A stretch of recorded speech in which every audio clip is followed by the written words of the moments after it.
What up, what up, what up, everybody? Let's go. I don't know if Gabe's gonna make it, low. I don't think Gabe's going to make it. I think he's still hurt. I think he's down for the count. You know what?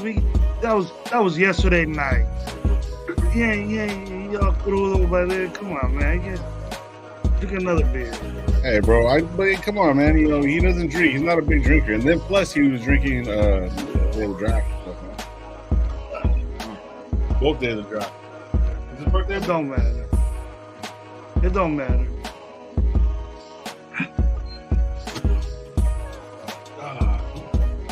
Let's talk about Finally the fucking draft is over with. Jesus. Now we can be angry and disgruntled. Let's talk shit. We got Now special guests for everybody there. Tell them about special guests, bro. A new guy. Guest, new guy. Yeah. I've tried to get this guy on forever. He finally actually, came and said, you know what, I'm gonna show. We got Squints, everybody. Squints from home. Squints. He's stupid. He's a baby goat. He's a baby goat. Oh, baby goat. Baby goat. Yeah, I shaved. So, yeah, for those who follow me, Squints was down in Visalia, so I fucking shaved and dressed up like him and went there. And yeah, I mean, he looks like my little brother. So, bro, when I seen that shit, then the first thing I thought of was that Logic video where he turned around and he looks like Logic, and he did that video with Eminem. I was like, oh shit. So I'll tell you something. I'll tell you something funny. So I pull up, right, and I'm in the passenger seat of my car, and one of my buddies is in line because the stadium sells out when they have autograph. So this is the same place that did the Derek Carr signing for the bobbleheads. So they actually get good stuff. So everybody lines up, whole place sells out. It's a minor league team, but I'm pulling up and I say what's up to a couple of my buddies in line. The people thought I was Squint and started following my car to the parking lot trying to get an autograph. And because he's all tattooed up now too, man. His eyes are sleeved. Yeah, he's just, people don't realize he's like 5'6". He's short. Yeah, he's smart. Yeah. And so my buddy's like, no, that's not him. And then all throughout the entire night, people were coming up to me asking me for my autograph. I'm like, I'm not him. And they're like, oh, okay.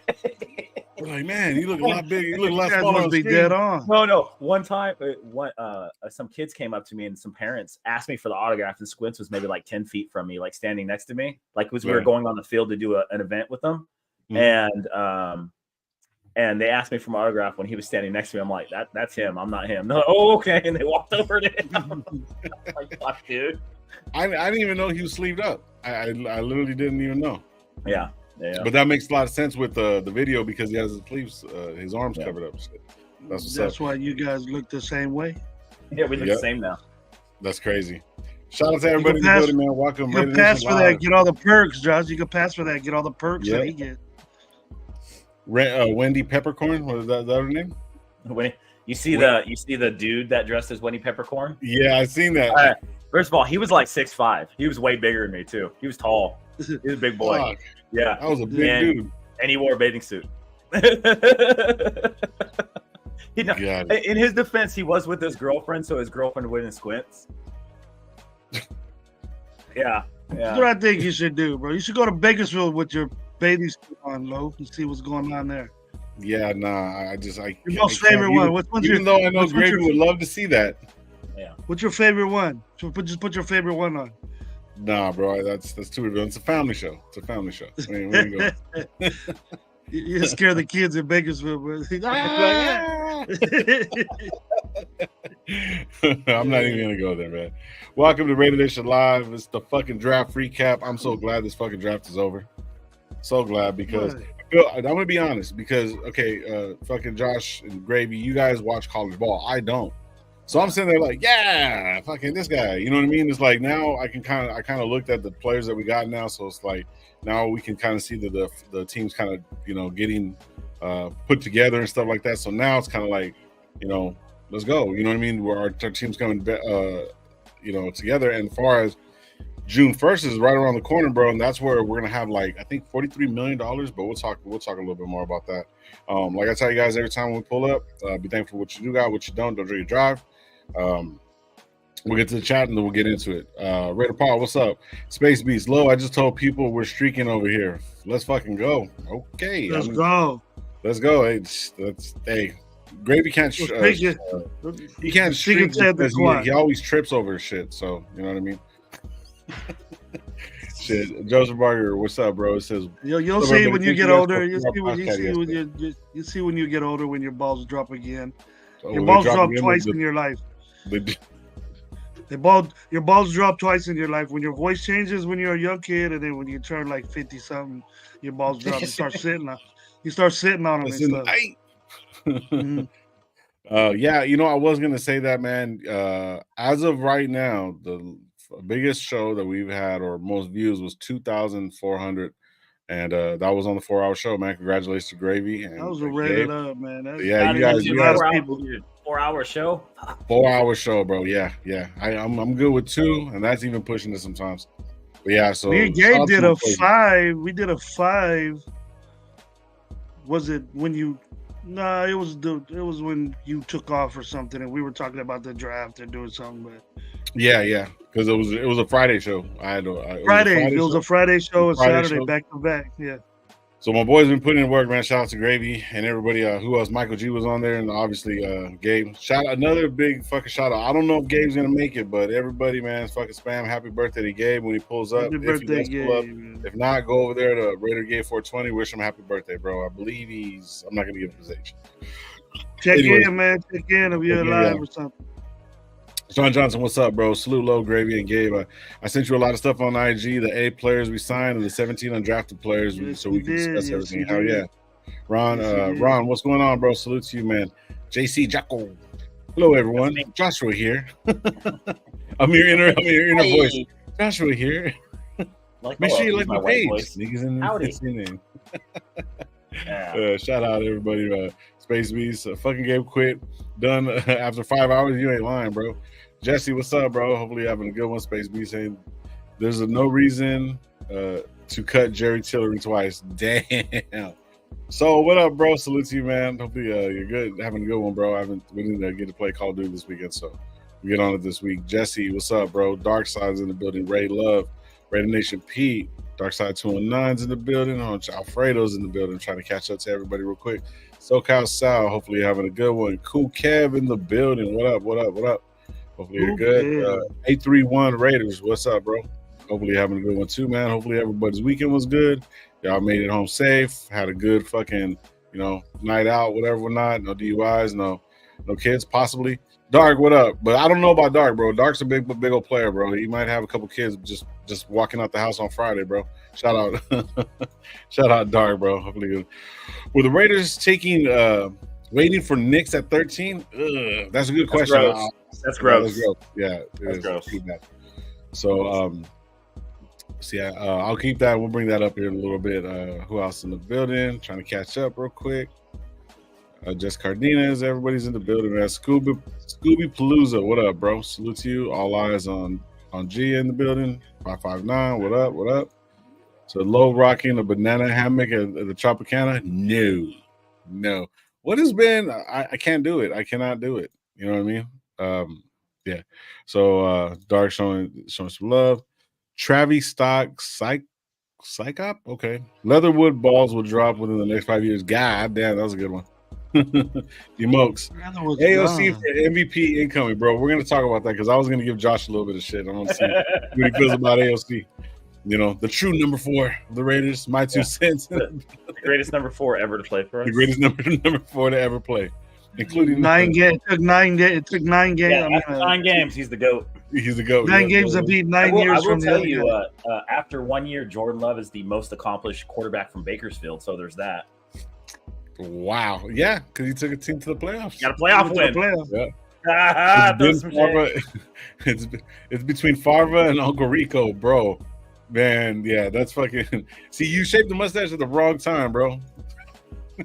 Mr. Mania. If anybody hasn't went to Josh's page, you see him on IG, bro. He went to the draft dressed as Minshew. I was like, I fucking love it. And the people were giving me shit about that shit too, bro. That yeah, because they're like, why are you in red? Because in a sea of black, I'm the only one wearing red. Because I'm wearing his Washington State jersey and my booty shorts. And yeah, people were like, "You're a fake fan. You wear Raider colors." I'm like, "This is fucking Minshew's college, dude. Still, like, he went to practice like this. That's why I wore the outfit." They're like, "Oh, I'm like fucking idiots." Yeah, fucking Arco, man, it's crazy. Stay out of the comments. They're fucking toxic on Instagram. Just remember. Oh my god, they are, bro. Arco, what up, bro? Raider Dolphin, what's up? You messed up the. You would have had the mustache, Josh. It would have he'll grow back by football by season. Oh yeah, it'll grow back. Yeah, I haven't shaved in like 3 years. Damn, bro. Shit, it's gonna take you 3 years to get it back. No, it's fucking you. Says Guardian said the way you beat Kansas City is grown up man. He grown up man, low. He ain't gotta wait 40-something years to grow a little hair right here. It's here. It's here. I can't grow it here or here, but this and this is perfect. Plead the fifth. Yeah, Cholo, bro. Just Cholo, bro. Natural born Cholo.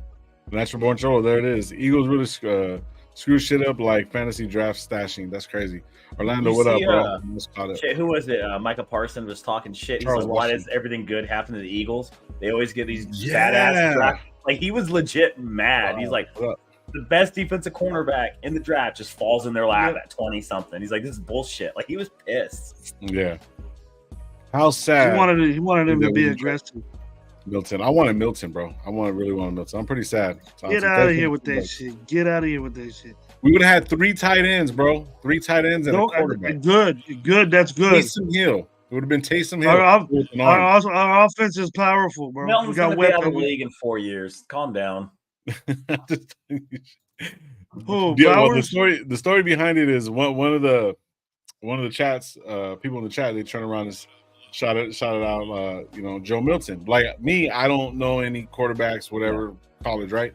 So I turned around and started watching tape on all of them, right? The highlights, obviously. You know what I mean? So I looked at a couple of highlights of a couple quarterbacks. Oh, I like this guy. Like I say, Joe Milton has the strongest arm in the college football. That's what they're saying. So Gravy and them been roasting me. So it's kind of a joke. We kept on him so bad, Josh, that the dude that told him that don't even come in the chat no more. Yeah. I haven't seen him in a long time. I haven't seen Gabe in a long time. Forget these guys talking shit on me. You gotta be delusional thinking this guy's probably the best arm, but it ain't accurate. Yeah. He's even talking about changing positions. Just to get into the NFL. Chris, what's up, bro? Salute to you, man. Hope you're having a good one. Aaron and the Jets are mad because they wanted Bowers. Yeah, I get that. Parsons is upset. I guess he can play picked him. There you go. They had a chance to get him. Grow a mustache. That would just be a great decoy to catch a predator. Fuck. Cowboys got 2 linemen, Guyton. Oh, he's alive. He's alive. Uh-oh. Oh, shit. We got a pulse. We got a pulse. We got a pulse. Cowboys got 2 linemen. We gotta have Josh check you out, bro. To see if you're, Yeah, we give you IV, bro. Virtual IV. If you're hydrated or something. If you're hydrated. Brady Gabe, what's up, bro? Happy birthday, bro. Is this live stream on Coach Gravy's and the unfamiliar shaved guy on the right, Pee Wee Raider? Unfamiliar shaved guy on the right. If you follow me on Instagram, you'll be very familiar who I am. Yeah. Yeah. Or you're just talking shit because I shaved my mustache. Pretty much. Now the Patriots drafted Joe Milton III. That's crazy. Brady Gabe, don't spend all of your money on bunny rabbits, bro. Shh. He's a married man. He can't do that. He could, but he's not going to. Anyways, let's get into it, guys. Josh, we kind of, I don't know if you got a chance to watch any of the stuff that we did. I did hardly any work. The boys did put in a lot of work. Overall, man, give me some of your good and bad, bro, of the whole draft. Because I seen you when you got Bowers. Yeah, solid draft. Not an A. It would have been an A if we got a need in the first round. It's a solid B. We got a baller. And everybody's like, that's the thing. People were saying, like, oh, these fucking YouTubers, we don't know what we're talking about. Well, we've been criticizing the Raiders for the past 20 years, and we've been better at it than they have. So there's that. we fuck up drafts a lot, and he did take the best available. There's no way Bauer he shouldn't have been there at 13, which is fine with me. But my outlook is always, okay, is the 800 yards and 8 touchdowns from the tight end position going to make us a playoff team? Probably not. We're probably still borderline. But in a couple years, he's going to be one of the best tight ends in the league. So that's how you have to look at it. You have to be positive outlook. He's going to be a killer out there, blocking, catching, end zone, red zone. He's going to murder it. He's going to be like a Jimmy Graham, most likely. He's more athletic than Travis Kelce. He's faster. The guy runs faster than like Jacoby Myers. Yeah, he runs like a 4.5 40. He's stupid fast for his size. And he can block. That's the difference. So I see him lining up in the slot sometimes too. As far as Jackson Powers, he's going to be an immediate success and hit. He's probably going to win the right guard position. You already saw that they reached out, said, hey, we're not taking the center job, from James. So that's cool. James is a serviceable center. It'd been stupid to draft another one. So that I'm probably happiest about. Glaze might compete for Mumford's position, but it's going to be iffy whoever wins that. So we still have a weakness at right tackle. So it just depends where we're going with that. I didn't want a quarterback. I was not quiet about it. I'm like, don't draft fucking Penix. Don't draft Bo Nix. They're ass, stupid. Don't do it. And both teams that drafted him got F and D grades. So the Falcons reached for Penix, and the Broncos have the worst quarterback room in the NFL. So yeah, don't reach for those guys. Falcons got an F grade, D grade, yeah. F grade. Yeah. Yep. We got an F. So I thought that was a reach for them to get Penix. I mean, everyone's all frustrated. Penix is 24. In 3 or 4 years, by the time Kirk Cousins' contract's up, Penix is going to be 27 years old trying to start. And his contract's going to be up. So he's going to have 1 or 2 years to play on this deal. They're going to have to re-sign him. Dumbest fucking move I've ever seen. Unless they think Kirk Cousins is going to be like a 1 or 2 year guy. Yeah, they reached for him. I think if he was there at 13, we would have took him. Kirk Cousins can't even be out there right now, let alone. I'm kind of glad that fucking Atlanta picked him up, to be honest with you, because, bro, 2 reasons. One, I didn't want to be wrong that I said I was good off of him.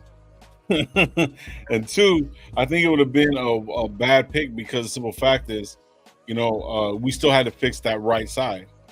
And you know what I mean, especially his blind side, you know what I mean? So that would have been more that we would have to put into it. So I was cool off of that. I'm really, really thankful that we didn't get it. I did say before we went even into the draft that there's a strong possibility, even though I wanted JD5, you know what I mean? I know you didn't want him or whatever or not. I know I was like, fuck it, trade the farm. We haven't got a quarterback in a long time. So forth and so forth.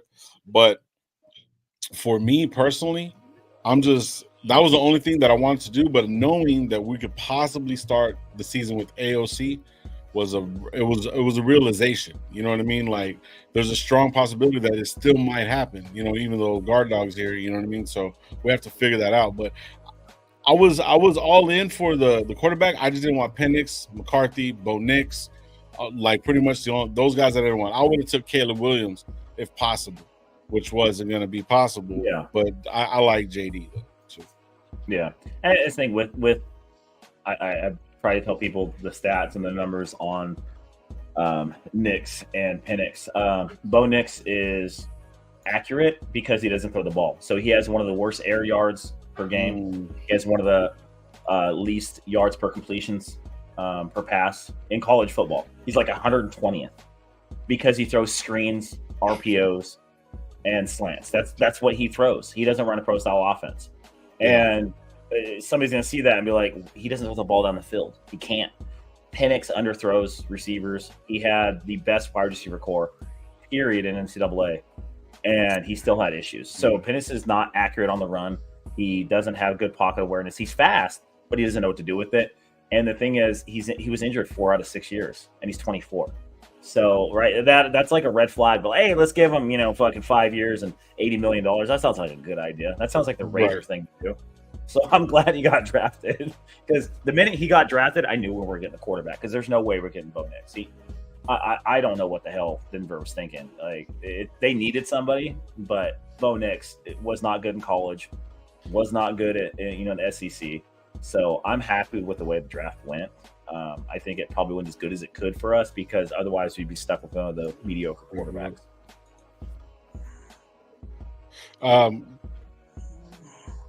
We didn't sign a receiver, or did we get one in the undrafted, right? Free agent, yeah. Free agents, yeah.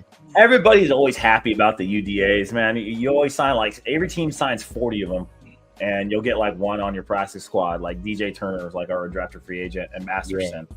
It's not very common. Most of them are on rookie deals that become special teamers. It's very, very, very unlikely for these players to make the team consistently. There's a reason they're an undrafted free agent. So they actually make the team more than the 5th, 6th, 7th rounders, but they're far and few between. So don't get your hopes up on the quarterback that we picked up or the dude from Oregon that's on our practice squad. They ain't making the team. So one of them is going to be the emergency quarterback, and that's it. Don't sit there and fall in love with freaking Noah Shannon and Tamari Fox thinking that they're going to take fucking Wilkins' position and step right in and do things because he ain't gonna do it. Yeah. Shout out Raider Big. Raider Big said right here, he goes, I think the TB12 rumors are gonna start flying around the training camp. I don't know. Why? What's wrong? He's too old, bro. It's a wrap. He's chilling, bro. He ain't doing that. He's getting haircuts by fucking Vicks Blends, bro, and doing interviews. He ain't doing that shit. Yeah. The one thing I wouldn't mind if he's going to be a part of this organization, and I don't know how much it's going to help, but if he got to our quarterbacks and sat back with them and said, hey, this is what I do. This is what you need to do. Make it fucking happen. Because if he's going to be partial owner, he would give him some fucking pointers. Like you hear the stories with Edelman and all these guys. Hey, man, I'm out here at this time, and this time. You guys got to come through. This is what we're doing, and we're playing every single fucking snap. We're not just playing just a little pass ass. No, it's situational. I'm calling out things and stuff like that. So we can get that kind of consistency as far as a quarterback with these two guys. I can see him helping in that way, but he's not going to be on the field. There's no fucking way. Yeah. And they got to be listening to their fucking quarterback coach and their offensive coordinator, not fucking Tom Brady. I wouldn't mind him coaching somebody. He doesn't anything. He's an owner. You count your money, step the fuck back, and sit in your suite and watch the Raiders play. I know we have hate for people, but the thing is, like, let's say, like, next week, Bill Belichick wanted to help, or if fucking Andy Reid retires and wants to be a coordinator or something, a coordinator assistant in the booth, I'd be like, yeah. Are you fucking stupid to say no? That's Belichick. But and Brady was the most wingest quarterback to ever step foot in a football field. So to not recognize how cerebral he is just denying him because we hate his guts. And I bring up one interview because there was an interview where it was Deion Sanders, Tom Brady, and Sanders' kid. And Brady was talking shit to Sanders' kid right in front of Deion. Deion say shit. Deion just laughed. He's like, I fucking told you. And he told Deion's kid, he's like, get the fuck off your phone. Why do you have a Rolls Royce? And stop posting shit on Instagram and start watching tape. Told us in front of Deion. And Deion just started busting out. He's like, see, I told you. I told you what he was going to say. And because Deion was that way too, though. Deion was that way too. He can't say shit. Deion was the epitome of that. His kids are acting just like him. Yeah.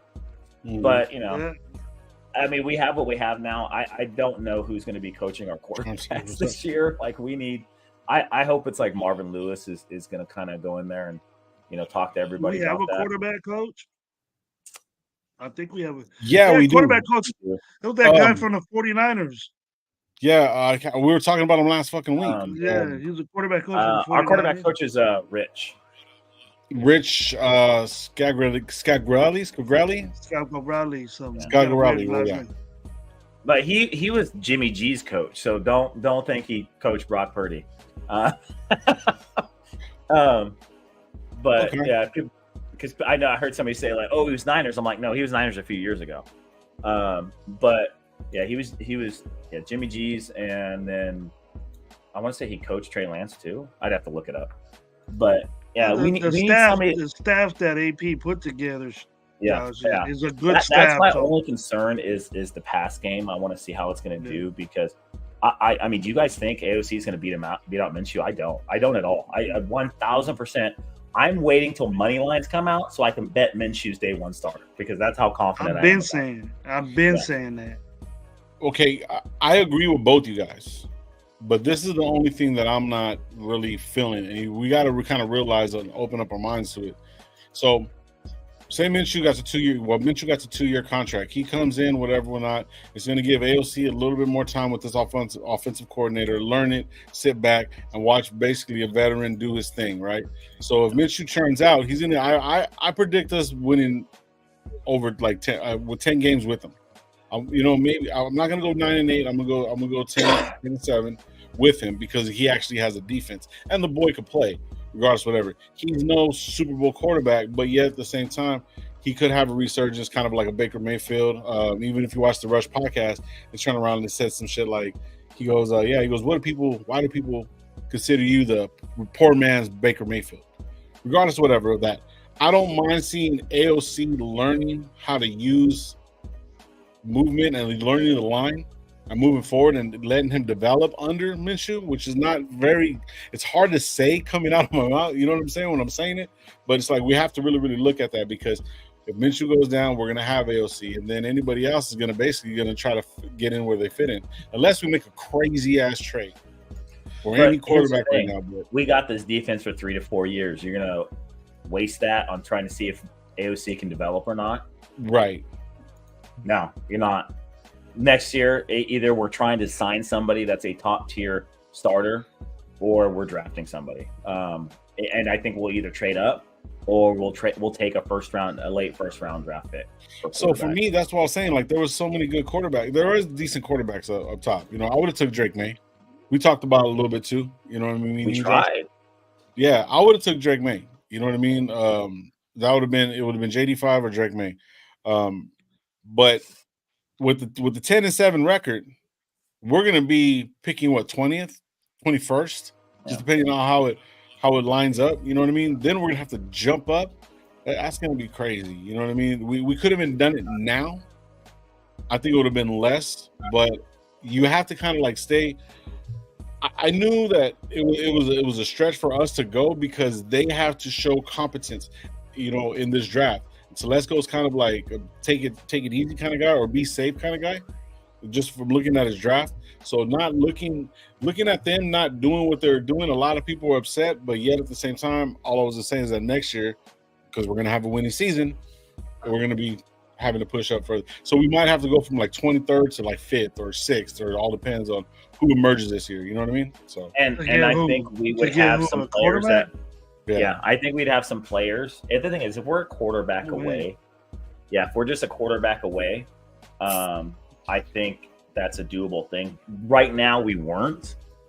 So it was, but I hate to say it.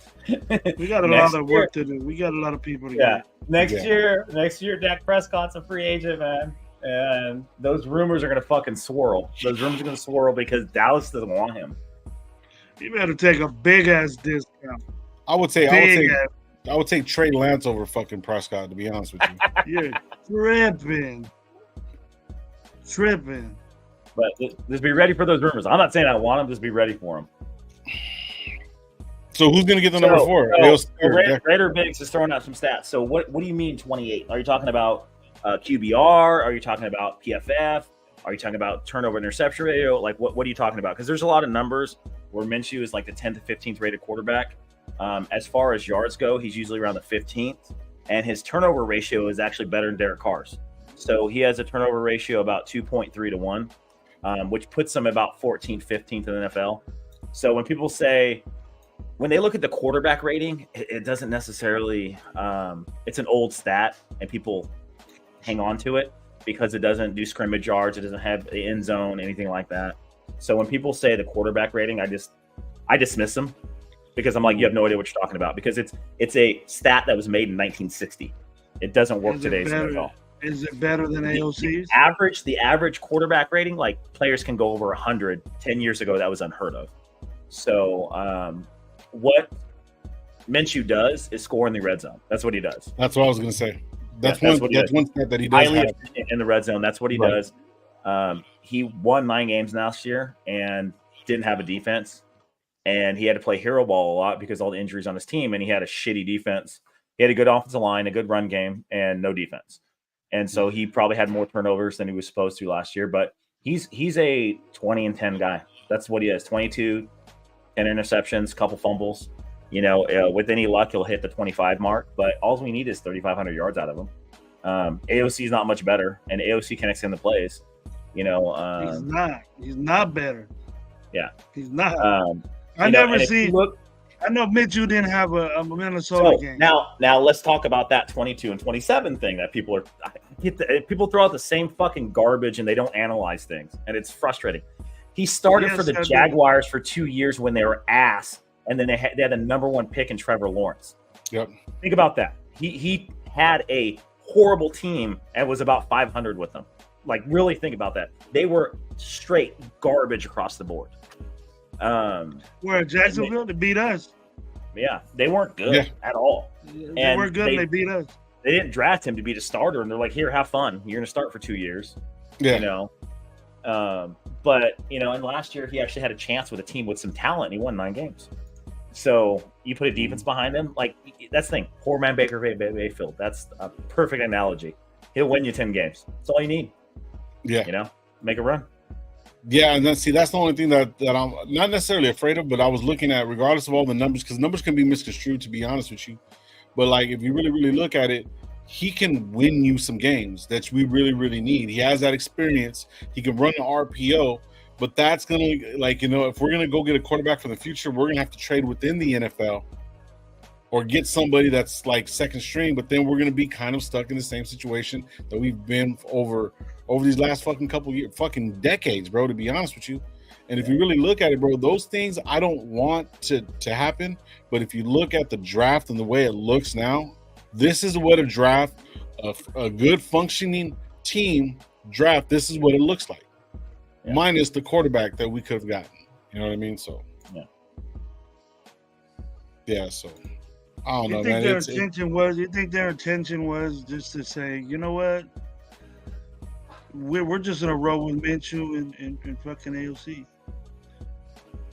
Yeah, and you know what? And that's another thing. I think the whole reason why Cliff Kingsbury didn't come with us, because he was kind of like, "Oh, we're not going for a quarterback. We're just gonna run with these guys that we got." And he's like, "Oh no, I'm out." He probably wanted 3 years, whatever, not. But Kingsbury is smart, bro. Even though he couldn't pick up them chicks at the club that Josh was showing us, but. He's smart. He goes in knowing that he had some success with Kyler Murray, but then fell off. Knowing that he has some success in SC and then fell off, he came into a team that knowing that he's going to have a rookie quarterback to play with, and guess what? Then he's going to, he didn't develop this year, so he's going to have his 2 years, and then he has that 3-year contract. So if it doesn't develop in the 2 years, then he's out, and he just did a money grab, bro. And that's cool, and I get it. But, that was part of the game plan. When he left, I was like, yeah, we're probably not going to go for a quarterback. That's what it kind of entailed, because that's the only reason. And I want people to understand, if they ever looked at last year, so the games he lost, 34 points they gave up, 38 points, 39 points, 37 points. Those are 4 of the games that he lost. And then he lost another one, 29. So 5 of his losses, they gave 30 points up. Yeah, we ain't doing that. Yeah. So it's like, that's why I tell people, like, he controls the ball. He had to play hero ball. And if you look at his numbers previously with Jacksonville, it's probably more inclusive about the type of player he is. He's a 2 touchdown, 2.5 touchdown to a turnover guy. That 2.5 to 1 is great. 3 is elite. So, he's going to throw 200 yards. And the thing is, like, what people do is they go on ESPN and they click, he only has 3,000 yards. Yeah, he didn't start every game. And then Richardson started a few more games and was hurt in the middle. And then they go to yards per game, and they don't actually think like, he threw for less yards per game than the AOC. It's like, well, on 4 of the games, he really didn't play that much, and he didn't start, so he had less. If you actually do the games he started, he was 10th to 15th ranked for most stats. And that's what I tell people, is like, you got to look at the whole picture. You can't pick and choose what you want. So, yeah, he'll probably lose us a couple games because he does dumb shit like Baker Mayfield. They'll still tell you, though, that the AOC didn't break 300 yards. I think once he got close. 1 yard closer getting 300, but never consistently consistently had 250, whatever, and he just wasn't consistent enough. And Minshew might be like a gunslinger or a guy, but you're talking about a guy that can move around and create his own pocket and look downfield and get people. You know, DA's better than Michael Pittman. You know what I mean? And then we have our other receivers are better than what they got. And then we got 2 tight ends. The running back, I don't know. I wish we would have got another one. But you can't tell me that the inconsistencies that AOC did, and you can tell me, oh, he was a rookie, he was this, he was that, he needs time to develop. The dude will not move, and the offense that guess he's not going to change the way he is just for AOC. You know what I mean? And Minshew is just a tad of what he wants. Move around a little bit, create his own pocket, get it. You know, this dude won't move. You can't teach that. That's hard. You got cement feet. You got cement feet. You're just blessed with that. You can't say, "Well, I'm going to teach you how to run faster." You could do things fitness-wise, you know, to make your time faster for this and that. But those 300-pound dudes trying to chase you are just as fast or faster. It shouldn't be that way. That's why I'm rolling with Minshew. All the ways, Minshew. I can see Minshew starting, but we got the birthday boy in the building. My boy, the homie, Ready Gabe. Happy birthday, my dude. He got color to it. He got a little bit of color to his face. Yeah. You had to go get some extra food, rehydrate and stuff? And I was fucked up last night. Were you? Yeah. Good time. Hey, shout out D-Mokes, man. He said right here, I got D-Mokes and Auntie right here, bro. We're just going to give Gabe a little bit of props real quick for his birthday, and we'll get into it. Yes, sir. Shout out, brother. Yeah, shout out to the 128 in the 21. 21 plus or minus 10. You know what I mean? Just somewhere around there. over under 10. You're still a young man, bro. You guys are still a young man. Yes, sir. Let me get to this real quick. D-Moke says, "Don't act like AOC wasn't handicapped by McDaniels." I agree. I completely agree. What do you mean handicapped? He didn't start till fucking what's his name? Well, my God, he didn't start consistently till AP took over. Yeah, right. I think what he's trying to say is more along the lines that we should have started him at the beginning because they drafted him because Jimmy G wasn't going to do nothing. That was games lost. Doo-doo. We didn't know Jimmy G wasn't going to do nothing. We didn't know he was going to. We seen when he first came in, he wasn't ready either. That's true. AOC wasn't ready either when he first came in either. So if we would have put him into the beginning of the season, it would have just been even worse. So yeah, like he wasn't ready. He wasn't ready like when they brought him in at that point or anything like that. And he only started, I think, one game under McDaniels. Yeah, the Chargers. Yeah. And he actually got sacked 8 times and almost fucking won the game.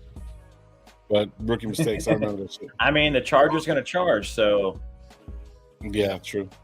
Auntie 6, what's up, bro? Favorite and least favorite player pick of the draft. Gabe, since you just pulled up, go ahead and run favorite? That. Yeah. I already kind of know already. It's a hard one between the two, but it's like I like Powers. I think that was my favorite pick between Bowers and Powers, but you know what I mean. I like Powers. My least favorite pick, y'all know I fucking said it yesterday, Glaze. Yeah, but I think it's just because because I was probably wanting something more in that round or something like that, or wanting something different. That's maybe what Colin has me probably blinded to that pick because when you can see it, like he's rated, I guess, top 10 in pass blocking in college football and all of that shit. But like, I don't know, it might be just because I was probably like blinded by wanting somebody else. You know what I mean? At that part of the draft, like I just thought there was more value, sitting there in the 3rd round. But hey, he could probably work out for us, in the long run for sure. But I will say that's my least favorite pick. Yeah. What do you guys got? Oh, me. So, I mean, I hate to say it, but Glaze, 1,000%. He's big, he's strong, but he's not enough athletic. He's going to have some issues. I I really wanted them to take a tackle with the second round. Like, I'm happy with Powers. I think Powers is going to come in and start at right guard, and it's going to be a complete waste that we signed the dude from the Bears. But at the same time, what I don't like is us drafting a white running back. I'm like, what the fuck? Like, I want to shout out E40 on that one. I'm right. No, and like I told people, and this thing, like, so I was. This is where these fucking people just Google things, and I was like, he's a poor man's Eckler. Like, he's not as athletic. He's a great receiver. He's probably going to take a couple years to develop. I was like, but he'll probably be a really good scat back, like a Darren Sproles type. Like, I can see that out of this guy. And on one of my comments, he got compared to Christian McCaffrey. I'm like, first of all, this motherfucker was drafted in the 6th round. McCaffrey was a first-round pick, consensus All-American, one of the best running backs to ever come out of college football. You know, Heisman finalist, and you're going to say this guy from New Hampshire, this white dude, is fucking McCaffrey. I was like, dude, shut up. So, I think, I want to see how he's going to do, but I'm a little sketchy because small guy, small school, but so was Eckler. So, it's a high risk, high reward kind of a because low risk. What did you consider that? Low risk? No, I say high. I don't consider draft picks low risk because the thing is, if you're taking a player that's supposed to be a positional player and contribute to your team, and with a running back, you don't know what you're going to get. So if he doesn't play, that's a tackle, that's a guard, that's a defensive back, that's something we could have got that we needed. So I hope he does good. But at the same time, you know, why did we just sign Matterson? You know, why did we just get him? You know, for no reason. And resign Abdullah. Like, Abdullah's getting cut. 1,000% Abdullah's getting cut now. So I think in a couple of years he'll be good. I think right away, just probably special teamer, scat back, swing passes, things like that. So that makes it a little predictable with that. So, Gravy, who was your shout out D Mokes, man? Appreciate you, bro. Who was Minshew's coordinator and who was AOC's coordinator? Exactly. Okay, I'll give you that. But yeah, let's get back to the fuck. I got a bunch of them right here. What was it? So this is the question right now that we're fucking with. Favorite and least picks in the draft, Gravy. I like the tight end. I like Bowers. That was my favorite. A lot to like that. My worst pick was kind of a tie along with Josh and this corner that we got. You know, he's big, he's fast, but everything I look at it said he has problems covering. And Robinson? Isn't that what you're fucking supposed to do when you're a corner? You know, the first thing that pops out, you're supposed to cover. And he's big, strong, fast, hits hard, and it's the same thing as Abrams. That's what he is. He's fucking Abrams with a cornerback. That's all he is. Mississippi State, motherfucker. I told you. Yeah. Is it? I do more investing. I like the height. I like the size. It's good to have big corners like that. Right. But they just said almost every route he bites on this. He's not a ball hawk. His instincts are off. His back, he opens up his hips to back pedal, and he has a problem covering slot receivers. Like, well, what the fuck we get this guy for? They go, I like Devonshire though. The Devonshire pick kind of. I like that one. They should have picked him. They should have picked Devonshire. All those guys are like special teams to me. You know, you got this new special team thing coming on, and people don't know what the fuck's gonna happen. So they're getting these guys from New Hampshire. You know, he ain't gonna be worth the shit. I thought I wanted to get an impact player to take over White, not to play fucking wedge breaker on his fucking new special teams play that we got. I don't need that. So now people are saying he's going to take over special teams. You understand we have one of the better special team returners in the NFL. Yes. So is he going to take over his job? Or were you guys not aware that we have one of the best special teams returners in the NFL? Probably weren't aware. Because I've seen that argument multiple times. I'm like, he's going to have to earn that position and take it away from somebody that's already good at it.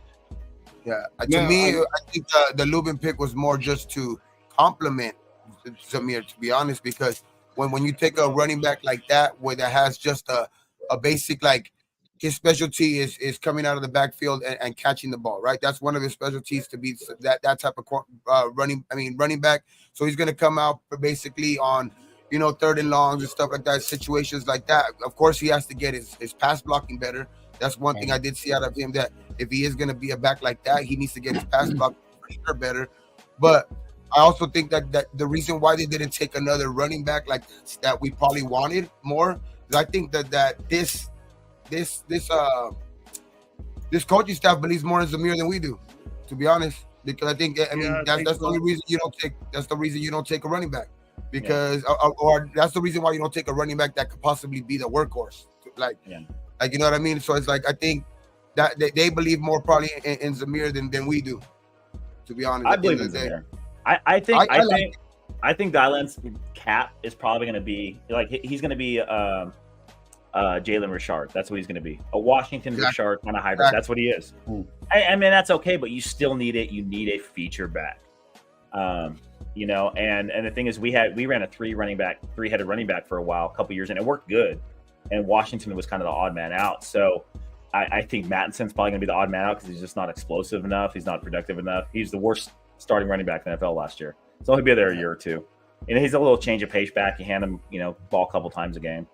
But, that's the thing. I wanted them to – we all knew – I kind of knew this draft wasn't going to be sexy. Like, we didn't need sexy positions. We needed to fill these holes in the line and our linebacker, and we did. And we did it with people that were from big schools that were productive at their schools but were just raw talent, so they do have to develop. So a lot of these guys are going to be, special teamers and dime package players until they get coached up. Yeah, I'll say from my picks, I mean, I like Bowers a lot. Overall, I'm not really. I wasn't surprised that we got double the positions because of what Telesco had said and what he has done in the past. I believe when he had Rivers and everybody and a couple of receivers over there, they still ended up picking up Allen. So they double dipped, even though they had receivers. So it's like this being a good move overall, because if you really, really look at it, we don't have any tight ends. Fotheringham, fucking Hooper's gone. He was an old dude. So like Gabe pointed that out. Yeah, Gabe pointed that out. He's like, we don't have tight ends. Right. Yeah. So we needed that, right? So I'm happy with that pick. The bad pick that I'm saying is Dylan LeBeau. I'm not saying that he can't be something, in the future, but development. But a lot of these guys that they picked up, I heard Telesco say on the last fucking day, he did like a 10-minute thing. He's like, some of these guys are going to have to go through the ranks of special teams to be able to get on the field, like an Edelman. Like, I'm just using, these are kind of players that had to build themselves up to stay in the NFL. So that's where they're going to be at. You know what I mean? So it's like some of the guys are like that. And the reason why I'm saying this running back, because I wanted a running back earlier. Just my personal opinion. Yeah, I did too. Yeah. I wanted a third round running back. I wanted somebody that was going to be explosive or something. Right. Because they it's were like there. You kind of don't know what you're getting with White because he did not do well for a year and a half. People seem to forget that. He couldn't run the ball for a year and a half. Just couldn't find holes, wasn't explosive, and just came on out of nowhere. So hopefully that continues. And we'll see where it goes. Let's be honest, guys. His worst season he ever had was when he running the zone read offense, and that's what we're back to. We're bitching about this guy because he was running in the linemen's asses and talking about his vision and all this shit. Now we're back to that. But I don't think that was part of the rookie year too, though. You know what I mean? Like, what are you gonna say? What are you gonna say? What are you gonna say? He's a running back, Gabe. You know where the gaps open up, bro. You can't be. You know that's an instinct that running backs have. Yeah, everything. Good running backs become great running backs after they get through the line of scrimmage. That's why they're all so good. The same thing applies. Running through the hole, finding the seam, and going through it. Every running back knows they got to do that, right? So. And getting the handoff correctly. After that, whatever you do after that makes you the best running back or the worst running back. And Zamir, go ahead, Josh. I'll just let you know, I just pulled up the Raiders depth chart because I was curious. Jackson Powers is already listed as a starting right guard. There it is. There it is. Yeah. You see, he was a right guard, and then Mumford's gonna get that because I don't believe in this Webster Walter guy, whatever. Blaze. Glaze, yeah. He's a big boy. Glaze might give Mumford. I was telling Gabe and Lowe, Glaze might give Mumford a run. You know, Mumford couldn't beat out Luminor, and Luminor was straight fucking ass last year. Yeah, that's what I was thinking. That's what I was thinking. But when Mumford on the played, left side, yes, he did okay. Yeah, but also when Luminor was over there, we did win a couple games when fucking Cole Miller was down because Luminor was playing left tackle. Yeah. And he was doing a damn good fucking job. You know what I mean? But then if you Glaze could do that too. Glaze plays. Hey, the only thing though, when you seen Glaze at the Senior Bowl, when they were talking about when they seen the whole week of practice at the Senior Bowl, he struggled. The whole week at the Senior Bowl, he struggled.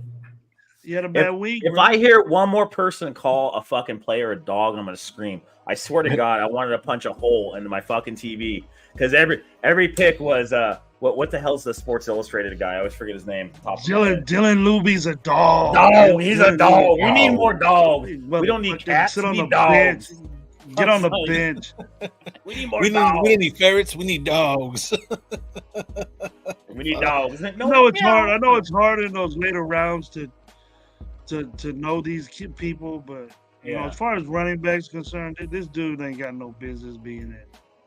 Yeah. And so like you see people reach. It's all special team. It's a numbers game. So like one of the things that I really like to do is I look at PFF. So PFF has a database for height, weight, speed, agility, cone. I mean, you name it, for every player ever drafted in the NFL and starters, and they put people in percentiles. And so they know if you fall in these realms, you have a higher chance of starting. If you fall in these realms, you have a higher chance of being from a Pro Bowl or an All-Pro or a starter.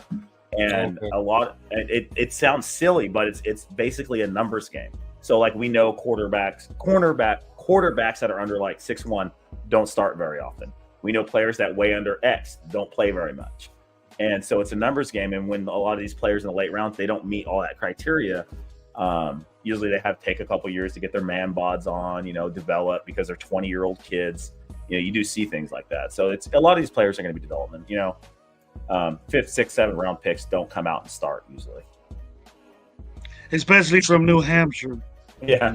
It's going to be a fucking reality check. But no, that's the thing. If he's a gunner, if he's a punt returner, a swing passer, I think he'll be productive for us because if you ever, I knew who he was because the draft, never watched the game. I'm not watching fucking New Hampshire football. But, I started pulling up and I was like, Jesus Christ, this dude can fucking cut. Like he's a wide receiver. He's not a running back. He's a wide receiver.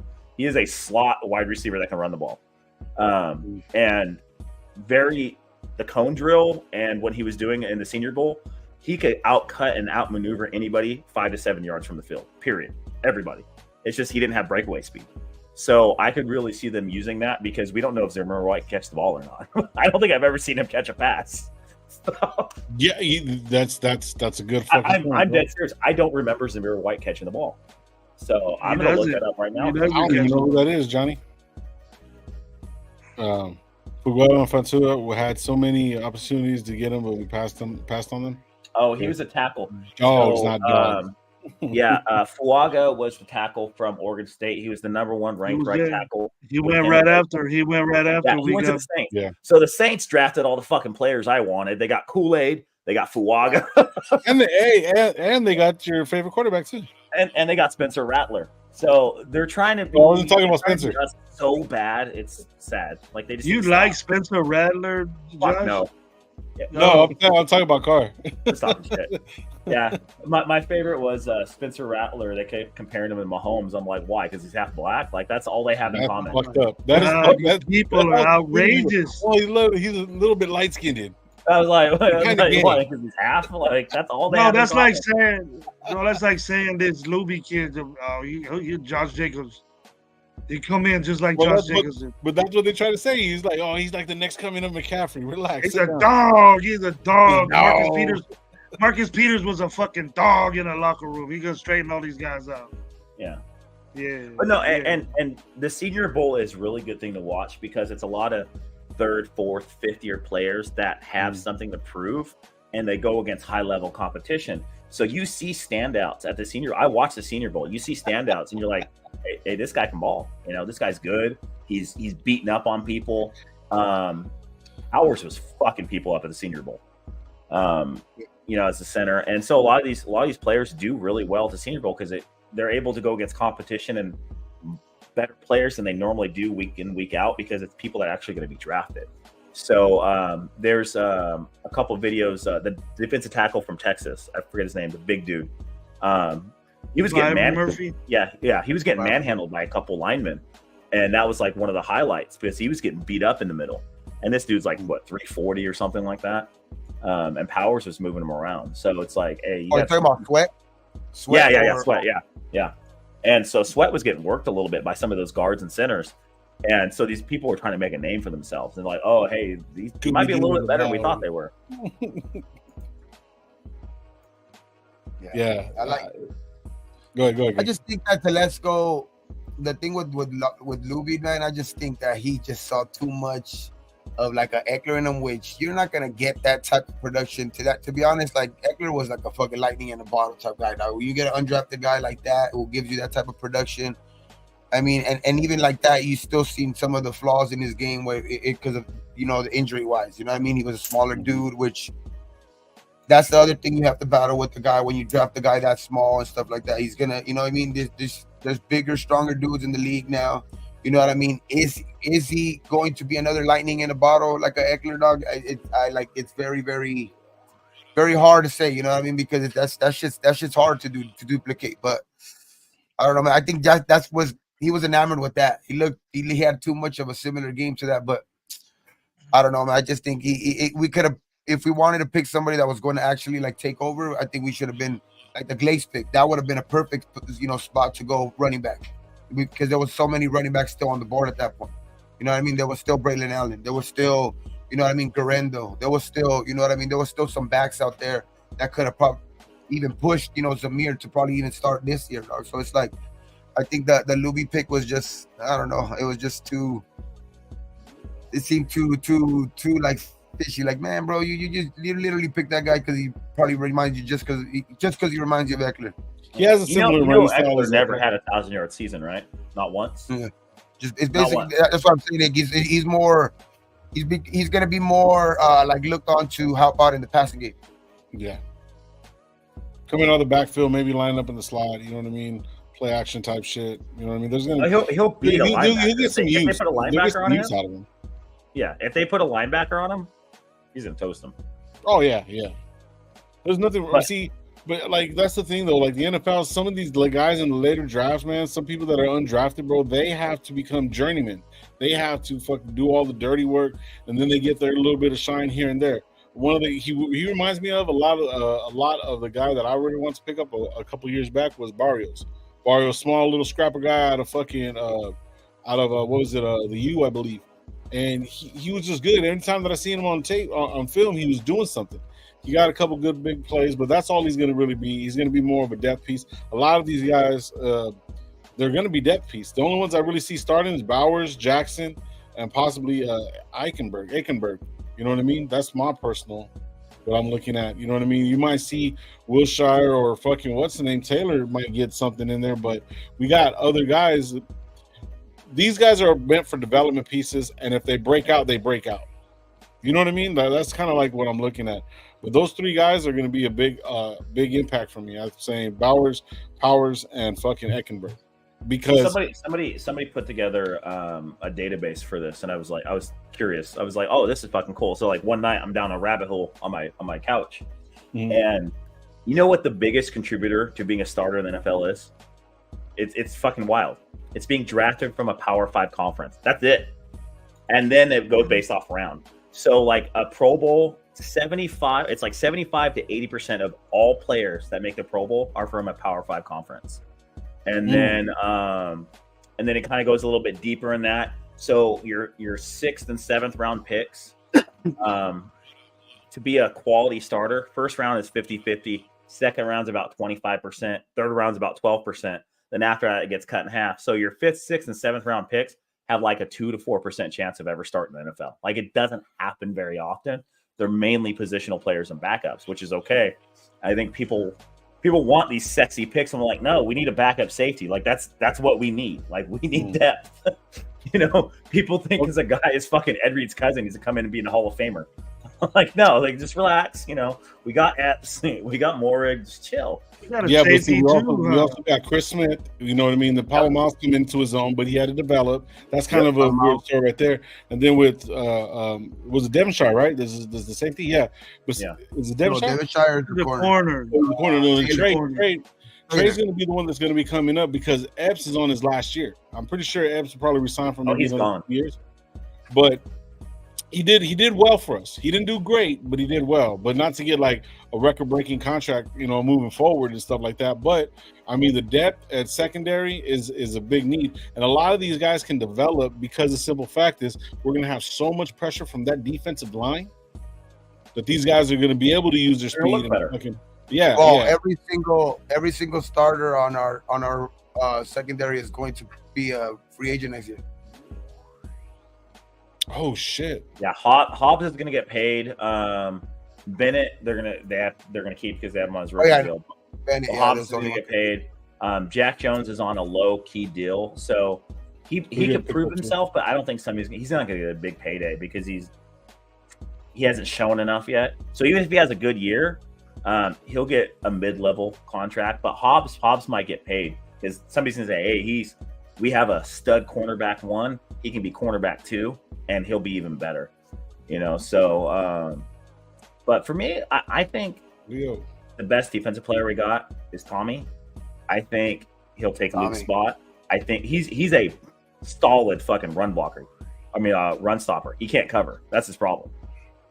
He's not fast. He's not super athletic. He's not super big. He just stops the run. Gets tackles. Well, did you post that picture of him and fucking Spillane next to each other, saying they look like wrestling brothers? Somebody said that they look like high school wrestling brothers, that they almost kind of like mimic each other in a sense. Spillane's way more athletic than him. Way more athletic. Yeah, but he built himself up on that though. Yeah, in a matter of 4 years. So if he kind of has the same similar style, then we can expect that kind of play from that type of. Or at least we'll have our traditional, and that's what I've been always saying. Our traditional linebacker. Guy that reads the line, that can cover short, you know what I mean? Not really side-to-side guy. And plus, one of the things that I seen somebody say, I think Sean said it to me, saying something that that the Raiders run a nickel package, and these guys are best in the nickel. So if Spillane has to come out, he can step in. You know what I mean? If they're doing the 3-4, they can both be in there, and Diablo a little bit of extra speed, so he can drop in the coverage. You know what I mean? So there's stuff like that. That's where people, I think, confuse the college game and the pro game. So Tommy ran the nickel package in college, but he's not a very good coverage linebacker. He's a run stopper. In the pros, he's going to have some issues, and Spillane and Diablo are both faster, more athletic, and better at covering. So I don't really see them taking that much away from them. I see him taking as the third linebacker, the rotational linebacker, and being the run stopper because he was the best linebacker in Big Ten. This draft, linebackers weren't very good. Tommy, he was the best linebacker in the Big Ten this year. That's the whole reason why I liked. That's the whole reason why I like Tommy. Don't get me wrong, I like Tommy. Yeah. But I wanted them to take Peyton Wilson, and that was the main. I think that's what had me not happy with the Glaze pick because Peyton Wilson was right there for the taking. You know what I mean? And he would have been a great addition to this linebacking core. But I mean, Tommy Eichenberg is gonna be cool. But then to get back to what I was saying to earlier is like, so next year is gonna be Epps, Morrig, Hobbs, Jack Jones, Spillane, Diablo. All of them are gonna be up for contract. I mean, Spillane's 28, 29. Diablo is. I'm not. So we had the worst run defense in NFL last year. One of the worst. Sure. So I'm not too big on linebacker. You ain't gonna. You're not gonna you don't have to talk shit about Diablo. I talk shit about him too. And I tell people, what are Raiders fans known for? Falling in love with mediocre players. They are above average, and that's okay. They're average to above average. That's great. We need those players, but they are replaceable. We fall in love with Spillane because he's out there giving his all, fucked up his hand, broken. We're like, dude, this guy's a Raider. Like, he's a Raider. Like, yeah, Raiders. He's also 28. So he only got a few years left, and that's it. So, you know. They think they're going to last forever, bro. They think they're going to last forever. Our linebacking core can be replaced. It's that plain and simple. You know, I'm calling it next year, linebacker or quarterback we're drafting. If we get a top notch, I just always like this draft. If there's not any good linebackers, there's good linebackers. There's not like a top 10 talent. If there was a top 10 linebacker, I think we would have got one, and been like, hey, we got a stud in the middle now. You know. Yeah. We got a stud at the defensive line. We got studs at the defensive. Okay, what's his name again? The guy who got a dog. What's his name? Which one? They're all dogs. They're all dogs. No, the guy from Sports Illustrated. Is it Hondo? No, it's not Hondo. Which one is it? Is it Hondo? Kept calling them dogs all draft. Is it Hondo? I don't know. I haven't watched Hondo in a minute, bro. No lie. I'm not gonna lie. You know what I mean? Just somebody's calling them dogs. It's like the new word for every player that they get on their team that they think is good. Because AP says it once, and now everybody's like, "That's a dog." Yeah, it's a dog. You gotta say it like the dog. Yeah, it's Hondo. Shout out Dark Side. I even caught myself saying that shit, so I ain't even gonna lie. When you do a 4-hour fucking live, bro, I was telling the boys, man, you got fucking 2,300, bro. Man, you guys did a fucking job, bro. That's what's up, Paul Game. Triple G. You, Mike, and Gravy pulled off fucking the highest rated show that we've had. Triple G. Yeah. Shout out to the 150 in the chat. Shout out to the do a lot with it, but it's for sure. Yeah. Shout out to everybody in the chat, man. Don't forget to subscribe to Raider Nation Live, Coach Gravy, Brady Gabe 420, and at the GOAT, all on IG. Also, Raider Nation Live. I haven't even hit my weed, man. Is now officially on Twitter. Probably the most toxic place ever. But we're live on Twitter. We're going to be streaming on Twitter. So if you guys don't follow us here, follow us on Twitter. It's Raider Nation Live. Remember, people, Twitter's not a real place. Yeah, Twitter's not a real place. It can't hurt you. Yeah. It can't hurt you. You can't hurt your feelings from what I had. That's why I stayed away from it, because I heard it's toxic as fuck. But who gives a shit? I sometimes get in the comments and I'm like, all right, I get the fuck out. Hey, House, I was watching this shit earlier, bro. Shout out to you. Yeah, I turn my phone off sometimes. I'm like, dude, this wild. Like, the ladies they'll Google you. They'll look at your kids. They'll go after your wife. Like, there's no. My kids no holding back, man. Like whatever race you are, they're going after it. You know. And right there, you know how what's his name body, like Elon body, like he don't give a fuck. There's no like regulation on there and shit like that. Really, like they everything, dog. Yeah, it's a wild west, man. Yeah.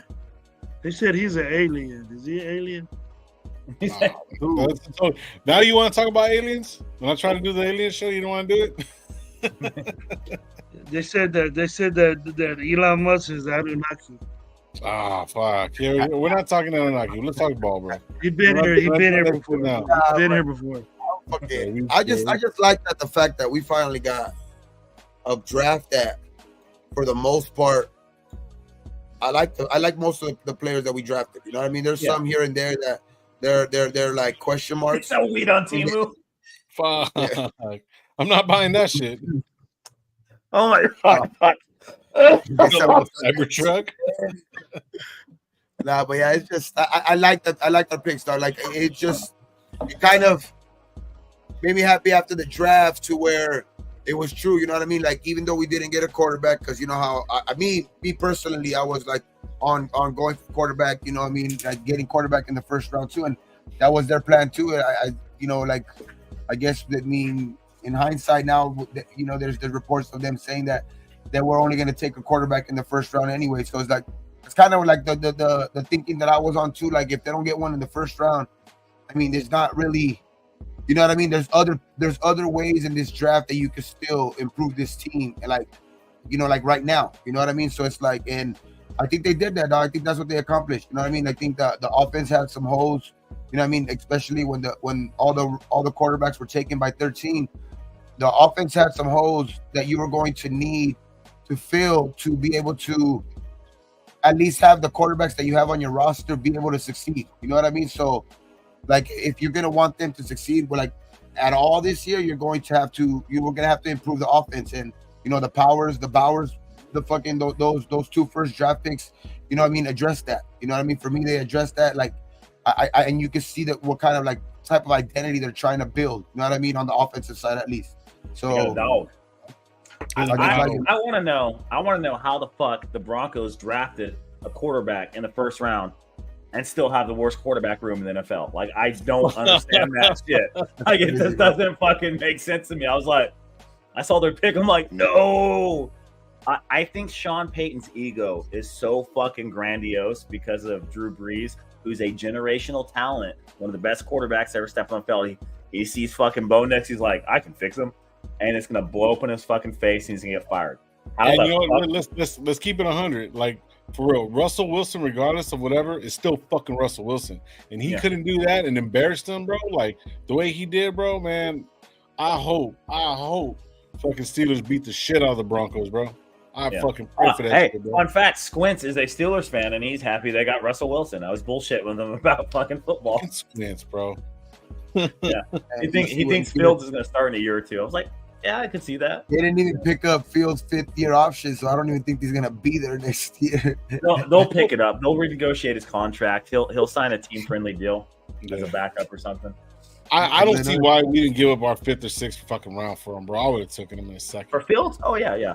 Okay. I would have. That just frustrated me. It frustrated the shit out of me.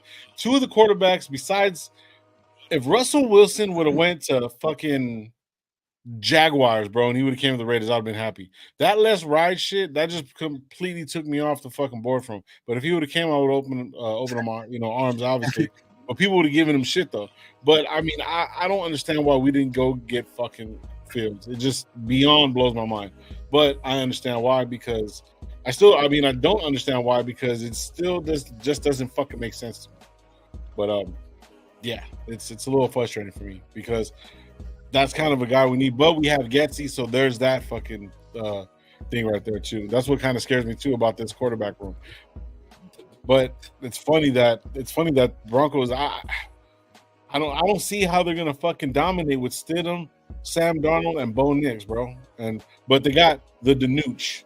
They got the Danuch. You gotta watch out for the Danuch, bro. Watch out, the Danuch. Zach Wilson. Huh? They got Zach Wilson. Yeah. Grandiose. They got all them. They got all those quarterbacks. Large. Pyro, what up? I'm happy with this fucking now. And the thing too that's big time too, that is like they still have so much money coming available on the first, bro, in June 1st.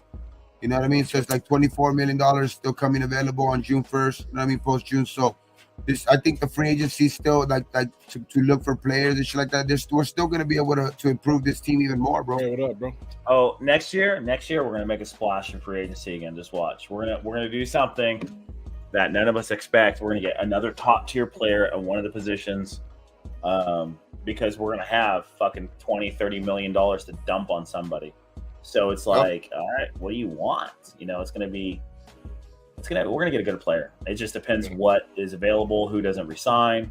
You heard it first. Like, don't fucking kick me in the balls if we sign Dak Prescott. Like, I won't be happy.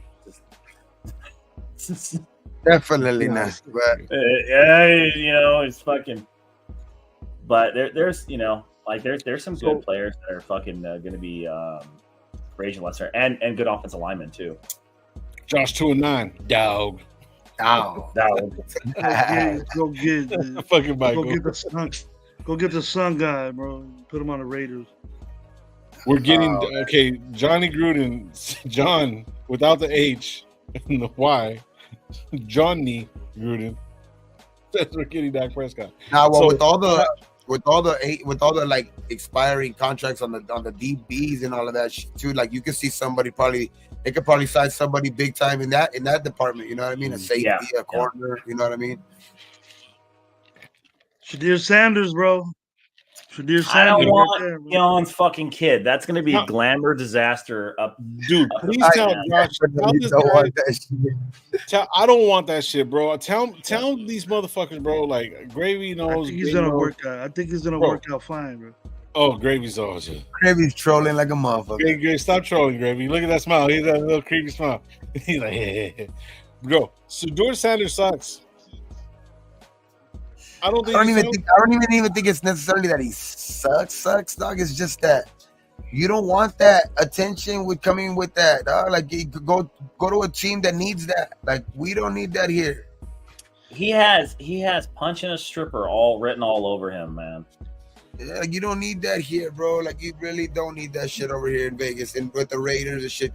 Send them to fucking, I don't know, go send them to the fucking Colts or something. No, well, they have Richardson, but send them somewhere where it's just, He gonna be playing with the dude with the Rock and that chick on that UFL, whatever. MVP. I mean, who was that Bama quarterback that we had? The one that it was like, oh, he's a winner. We signed him as a backup. Fuck, not McCarthy. What's his name? McCarron. Yeah, AJ McCarron. He was playing the USFL today. I was watching the game. I was like, good for that guy. Yeah, he was playing in the XFL. He was playing in the XFL last year.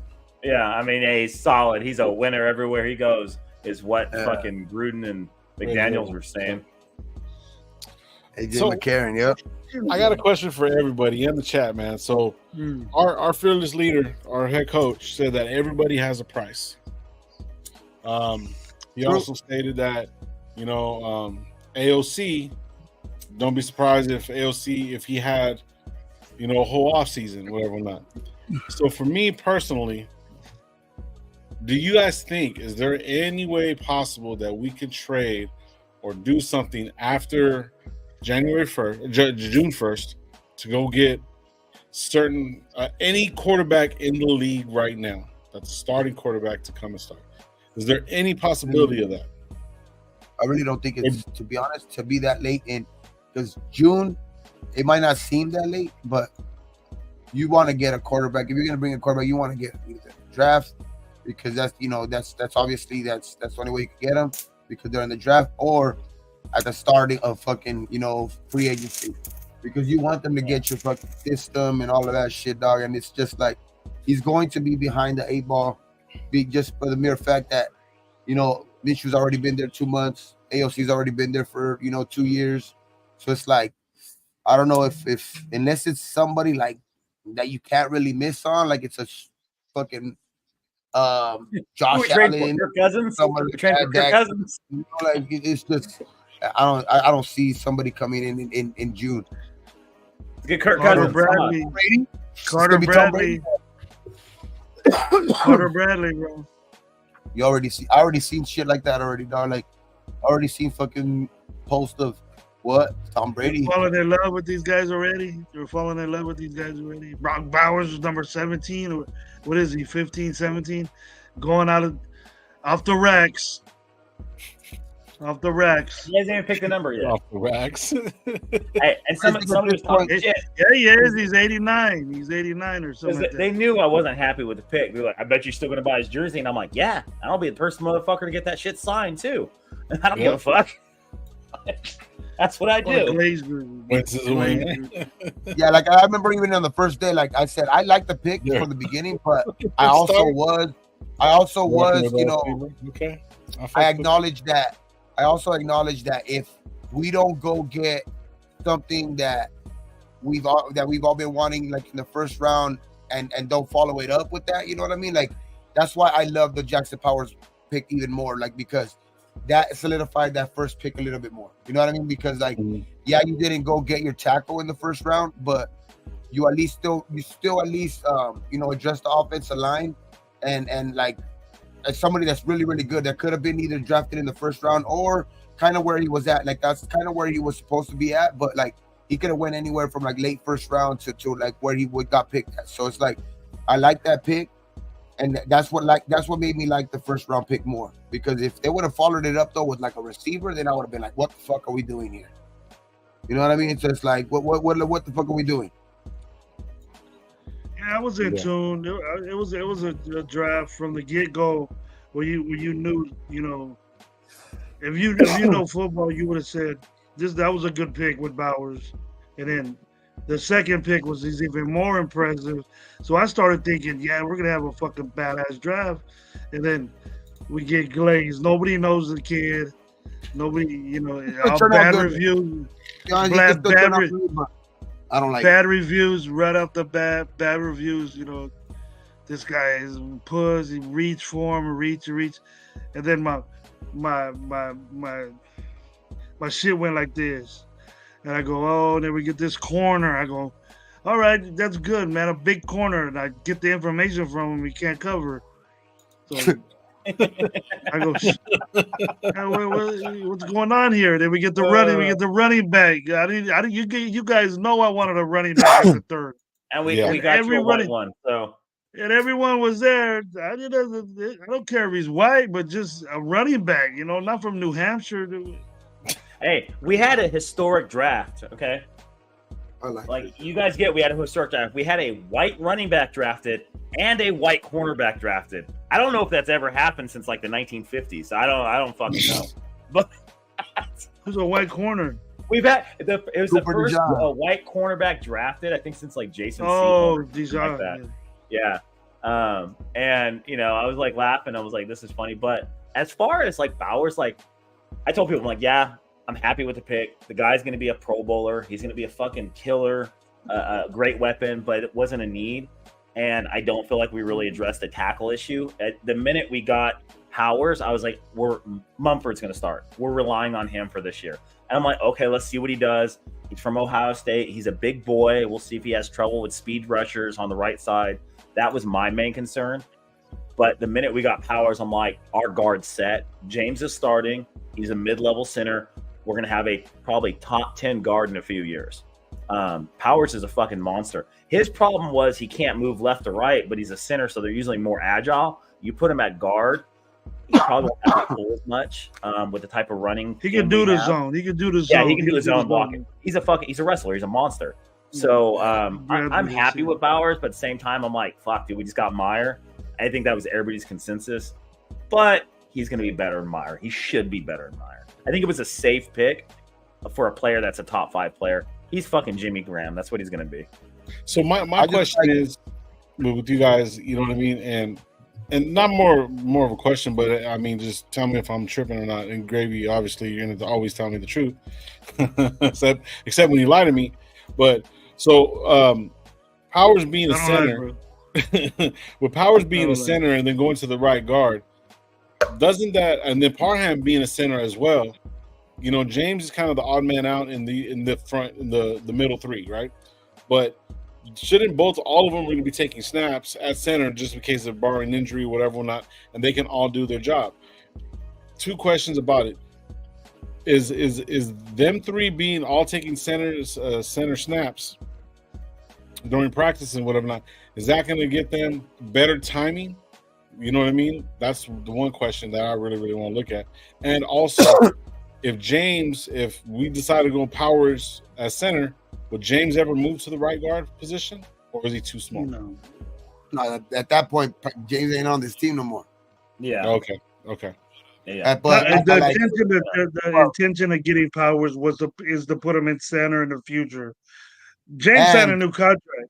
James got an extension. I think we're getting Powers too. I don't think Parham will ever see center again. Yeah, no. He's a guard. He's a guard. He's gonna play left guard. He's gonna play left guard, dude. Good for an emergency reason, maybe. You know what I mean? But I don't think he's ever gonna see center again. I don't think Parham ever sees center again. It's gonna be James now, and it could be maybe eventually Powers in there. But like if James is able to kind of step up and get his game a little bit better, dog, especially with a little bit more help next to him, maybe that just solidifies the line, and that's even better. I mean, that's a better outcome actually, because if he's able to just solidify his game because he has more help around him, then actually it just works out better for us. You know what I mean? But the thing, he does have to look over his shoulder, because if he slips up, or if he's having a bad year again or anything like that, getting beat up by these top these defensive tackles and shit like that, then I could see them slowly moving him out. You know what I mean? Yeah. So then so basically like at this with the picks with Powers, he's an overall can play both sides of the guards and play center. So he's basically a triple threat on the line. Yeah. He can be placed anywhere on the line where James cannot. James is just. So you guys may forget James was not a center in college. You guys know that, right? He was a tackle. He was a guard. No, he's tackle. He's a tackle.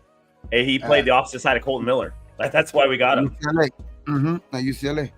Yeah, they played together. That's why they always walk around together. They're teammates. So he was a tackle. Andre James is like 6'4". He just didn't have the speed for NFL caliber. And light, light too. Yeah, he was like 290 when he came out or something. But he started at right tackle, and Colton was left. So center is kind of weird that he just went to that out of nowhere. But James would be the odd man out. But Powers is going to be a guard. Parnham's the guard. James is the center. He knows how to run the offenses. That's the thing. If you're an NFL center and you have 3-4 years experience, chances are the only reason you're moving from center to guard is because there's somebody better than you. And that doesn't happen very often. Usually just go be center somewhere else because you're used to running offense. That's the linebacker of the offense. So he's calling out blitzes and things like that. That's going to be hard for a rookie to do. Yeah, that's what I like about Powers though too, because Powers don't have to like have that added, a little bit of pressure of snapping the ball now. And now he's going to be able to play that power football. Yeah, exactly. Kill people. That's good. That's good that the guy that moves the most, the guy that's going to do most of the zone in the zone offense.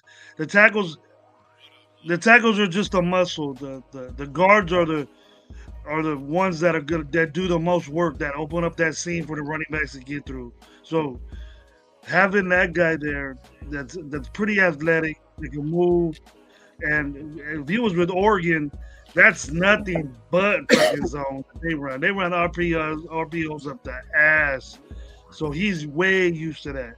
Even if he played center, he's way used to the footwork. He's used to all that shit. The only problem I think we got is a tackle because I don't trust. That's what I mean. That's what I was gonna say. Let's go Mumford. I think the two tight ends. That's the reason why I think the big reason too why we got another tight end, because they were gonna run a lot of two tight end sets to help out the tackles.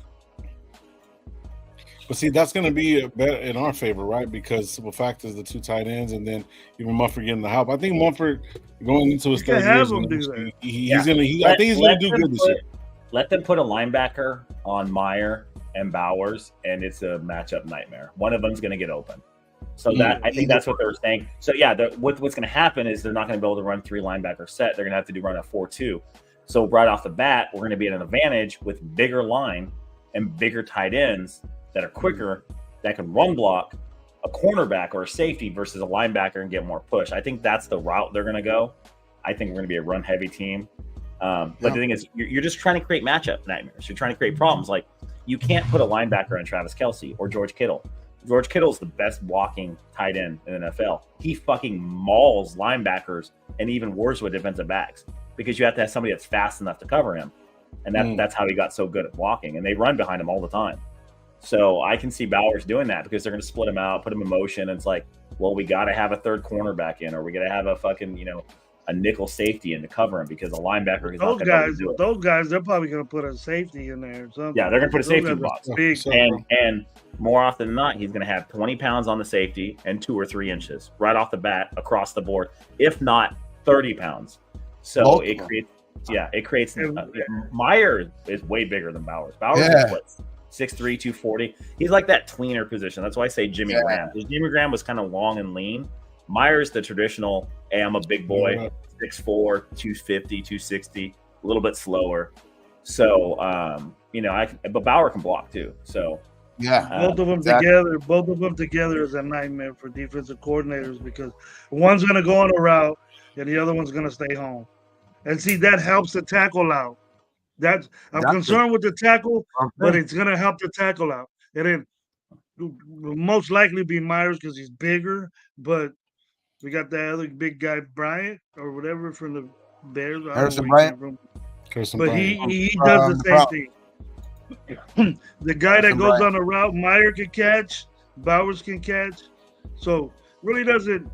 And then Josh is up to date with his blocking skills. So if he wants they put a linebacker out there or a safety out there, put maybe a nickel or a dime on you, and he'll gonna destroy that safety or that guy that has to cover him. Like Raider Romero brings up a good point, dog, because Bowers, not only he's gonna help out in the red zone, but you see how Minshew is rated one of the better quarterbacks in the red zone. You know what I mean? Yeah. So I like that. I like the combination of that. Like, you know, having those tight ends, having those weapons at tight ends, and you have DA, who's one of the better, you know, red zone targets as well. So it's like you it's going to help out the red zone for damn sure. And we've had a problem with that for years.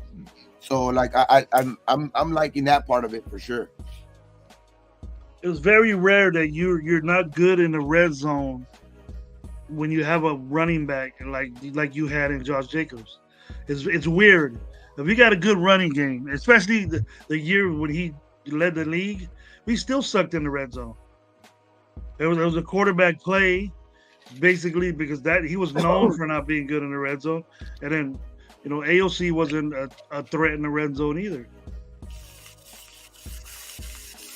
Maybe this Luby guy will get. Maybe this Luby dude will get in the red zone. We'll change. Who's going to change the whole dynamic of the offense? I ain't gonna call his name. I gotta call his motherfucker Luby. Come on, Luby. His name's Dylan. Dylan. I spit hot fire. Dylan. Dog. He's a dog. We all know that line. Hey, you know what's crazy though? He was ready though. At least he was ready in the right colors when he got the call. He was dressed in dude, he looked like a little kid. He was dressed in silver and black. Looked like a little kid. Which one looked like a little boy when he went out on the couch? He looked like a little boy, huh?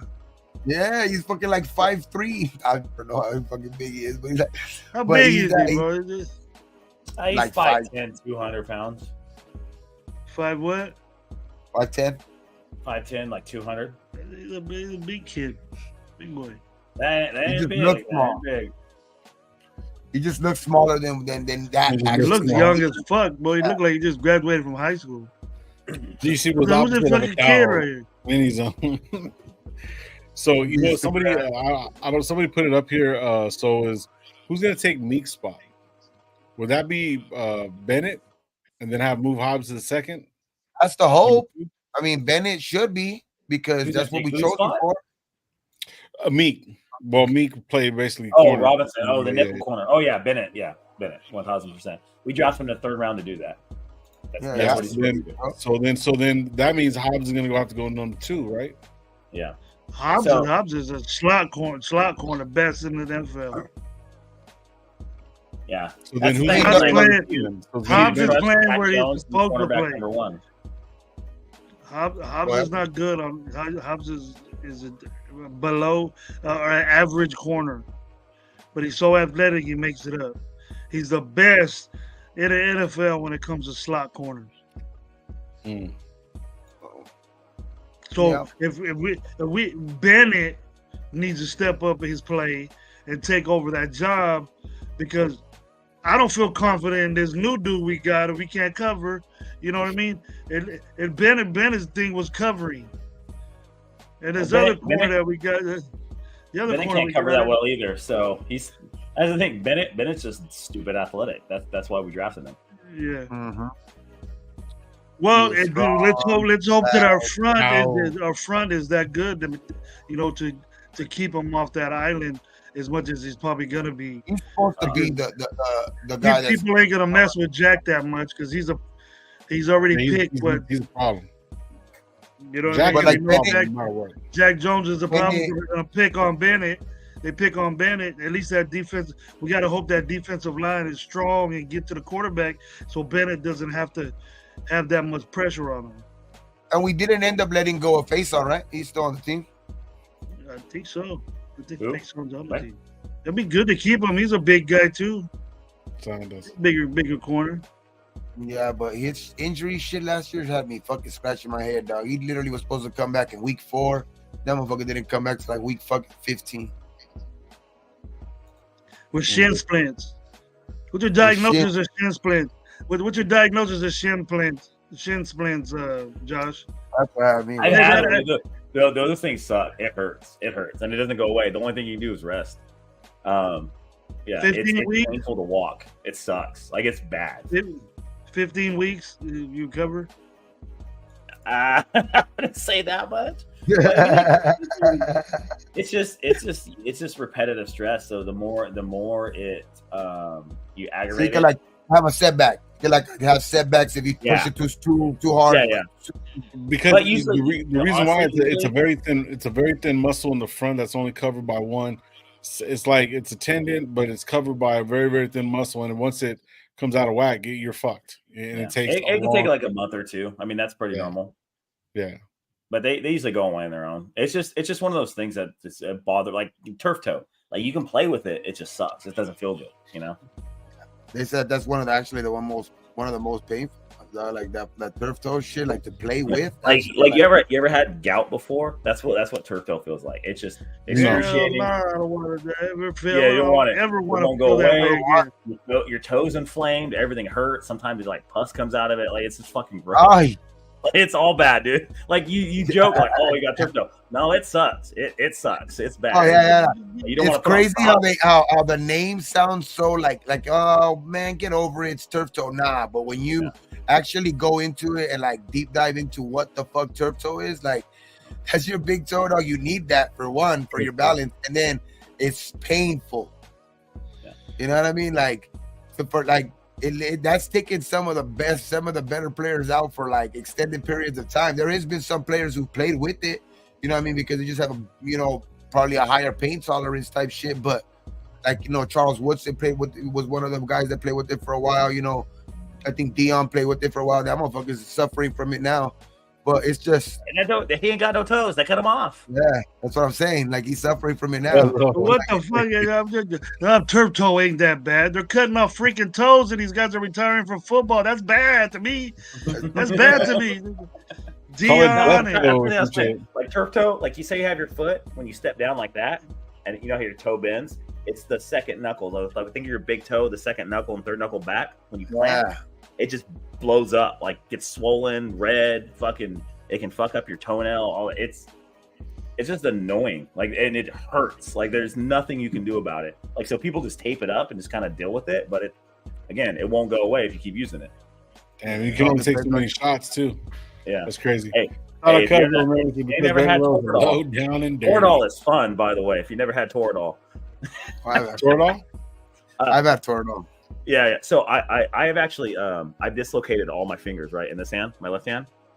Shit, you not. I don't want to know what you're doing, but go ahead. No, I slipped getting out of the shower and put my hand down, and all my joints didn't tear anything. All my joints and ligaments just snapped. Like everything my hand was like this, just all fucked up.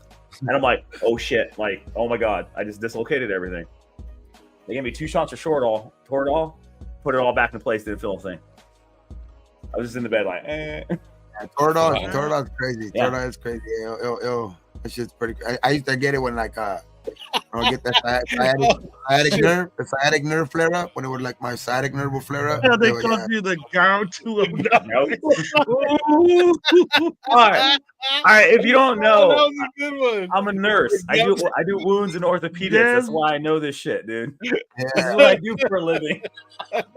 I see this shit. 209. That's fucking only in our chat. You can come up with shit like that. The gout. J-Dog, that was Ronnie Lott, but I don't know if he cut off his whole finger, dog. I think that was maybe like, I don't think if it was his whole finger, but he said, didn't a player cut off his finger to play in a game? It was Ronnie Lott, but it was his pinky. That turf toe ain't no joke, dude. Shit. It's not joke. Mess up all my bets for Trayvon Mullen, bro. Trayvon Mullen was Trayvon Mullen would be all pro. Trayvon Mullen would be an all pro cornerback for the Raiders right now if it wasn't for turf toe. I would have a bunch of money right now just on bets alone. But like right now, the big injury right now that type of injury. Like before, it was a big time. Like you would hear that a lot with turf toe, right? Like right now, it's you hear it a lot with Liz Frank. The Liz Frank injury, like that one's the one that's kind of fucking people up right now. Yo, I got a question here, guys. I seen Toasty. I don't think you've ever been here before. Toasty topics. What's up, gentlemen? Question: how far do you think the Raiders can go with AOC or Minshew as quarterback? Because in reality, we all know the Raiders just wanted Jaden Daniels or Penix. Then that says that they don't trust him. So it's like a two-part question. So how far? What's realistic with these guys as far as getting us to the promised land or a successful season? I will say a successful season because that's just my spin on it. So, but anyway, go play that. Please answer. Go ahead, Josh. Oh, okay. Successful season to the playoffs. We don't have to get a win. We need a playoff berth. That's how AP keeps his job. Our defense is what's going to win and lose us games. It's not going to be Minshew or AOC. If we have a top 10 defense and a mediocre quarterback play with a good run game, we're a 10-win team. The better our quarterback plays, we can be 11, 12 win. We're not going to win our division. People will be like, oh, fuck you, you're a fake fan, blah, blah, blah. To beat the defending Super Bowl champs is a hard task to do. We did go 1-1 against them last year. The fact that we can compete with the defense is what we need to do. I never wanted Penix. Jaden Daniels to me is undersigned. He has RGT written all over him. Wait till he gets hit and see what happens. I'm happy with what we have. I'm happy with our defense. We're spending money elsewhere. I think we're a 10-11 win team. Okay. I'm around. I think I'm around the same around those same like lines right there, like 10-11 wins. I think that it's all going to be predicated on just the quarterback play, of course. You know what I mean? Because we did get them out. I think there's better things in place this year for I think whoever we have back there to succeed a little bit better. So I think that in itself will account for at least 2 to 3 more wins. That's why I could see like 10, 11 wins. But I would say a successful season, I would say like, yeah, make the playoffs, but fuck, man, I just want to see a playoff win. I mean, I'm maybe saying too much, but a playoff win. But for me, I would just say, but playoffs would be cool too as fuck. I mean, playoff shit. I mean, that gets you excited as fuck, and that gives you something to look forward to, obviously, because like Josh was talking about earlier, like when you can make the playoffs without the quarterback and people are still kind of like doubting you, like you can see Vegas giving you the 6.5 over under type shit for games and shit like that. So like if you can make the playoffs, you start like making like there's already some believers, but you start turning even more believers, and like you'll start turning heads and getting more guys to come in free agency, you know what I mean? And it's just gonna be it's like a snowball effect type effect, dog. I think that's what's gonna end up happening if we can pull off a season like that. I would say making the playoffs too, but shit, man, if we win a playoff game, watch out. I think we can win the free agency next year and shit. Yeah, for me, bro.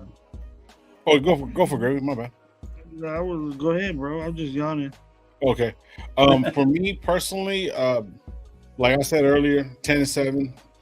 I see us winning with Minshew, but also if for any reason I'm not opposed to having AOC, maybe possibly start a couple games due barring injury. Hopefully later on in the season. But I see us going to the playoffs. I don't see us winning the game.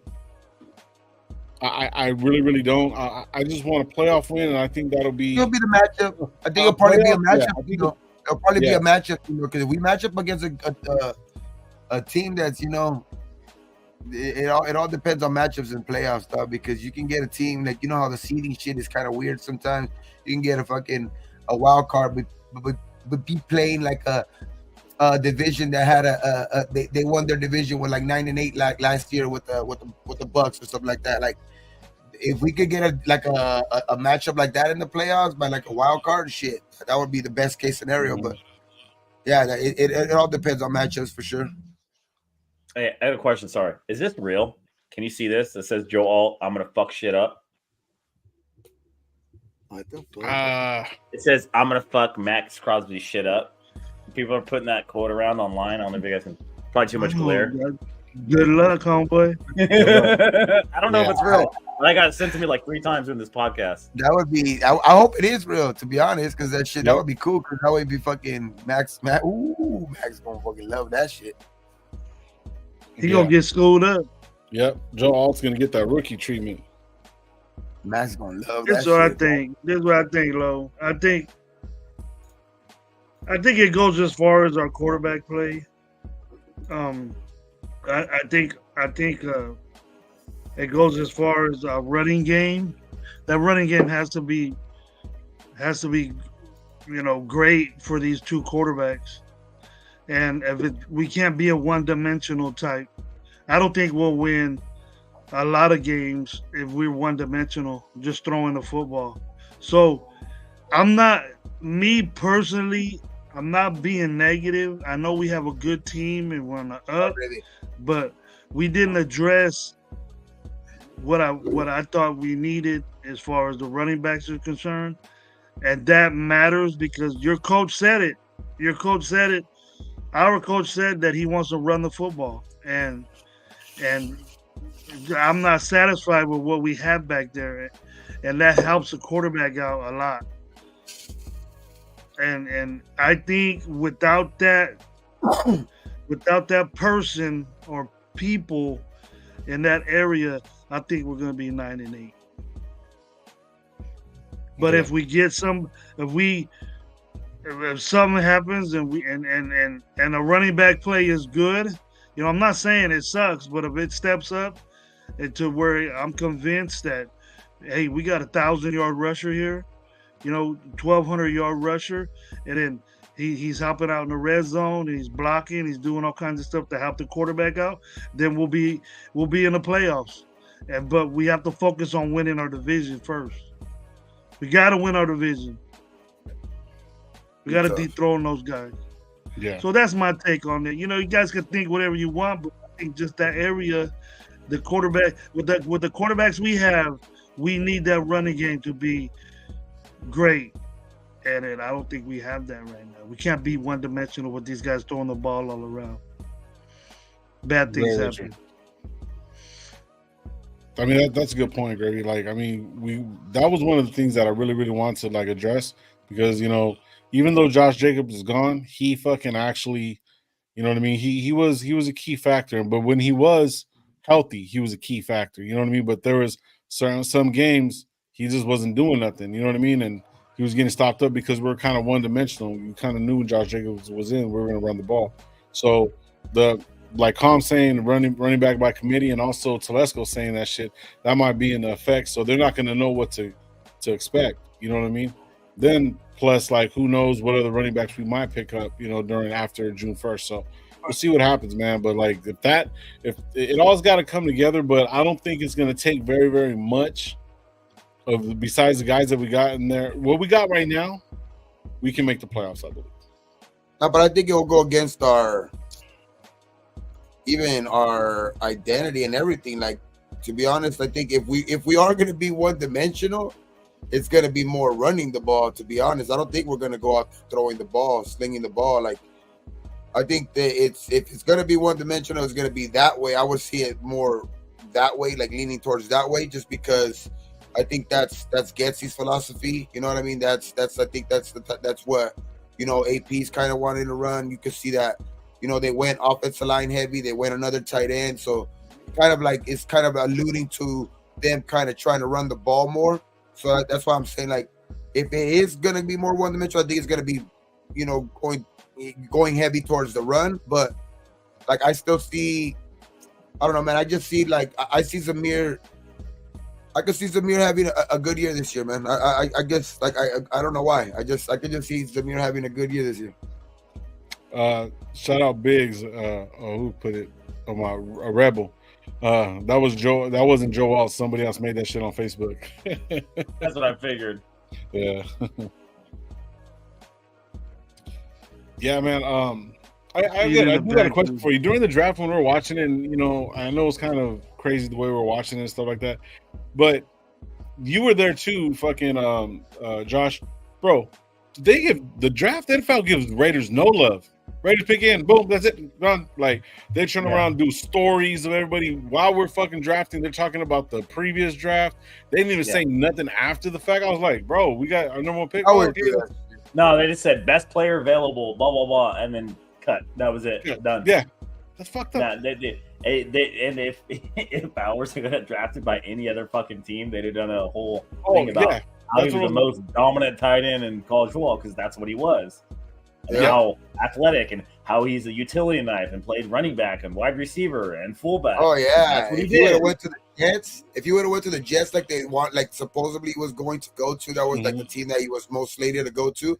Yeah. Bro, they would have already had him like an interview with him and fucking Aaron Rodgers and Aaron Rodgers on there, fucking three-way call. Three-way call. There you go. Three-way call. They did give us a B. So they were playing nice. They gave us a B minus because it wasn't a need. But what did they give the Saints? Because that's the player I wanted was Fuaga. I just seen it right now. What was there? Is there any overall grades that we got? What were some of the? We got a B. Yeah, I put it on my face on my Instagram. B minus. CBS gave us overall B minus. A minus. They got an A minus. Yeah. So we got a first round grade of a B minus. The top was fucking Arnold and Mitchell, the cornerbacks, which is obvious. The two best defensive players, cover corners, fell in the 20s. So kind of expected that. Dunzy too. No, Dunzy at 9. Let me pull it. I put Yahoo because I was on Yahoo today. See what it was. I think I see some. Oh, he was an A plus because that was a need. Yeah, they got Caleb Williams at a fucking top. He's gonna be a killer. He's so fast too. They got their receivers are gonna be stacked, man. They got Caleb, DJ Moore, and Keenan Allen. I mean, they'll score 4 touchdowns a game, but they'll also give up 4 touchdowns a game. So we'll see what happens. Keenan Allen's gonna get hurt. For one, you know that.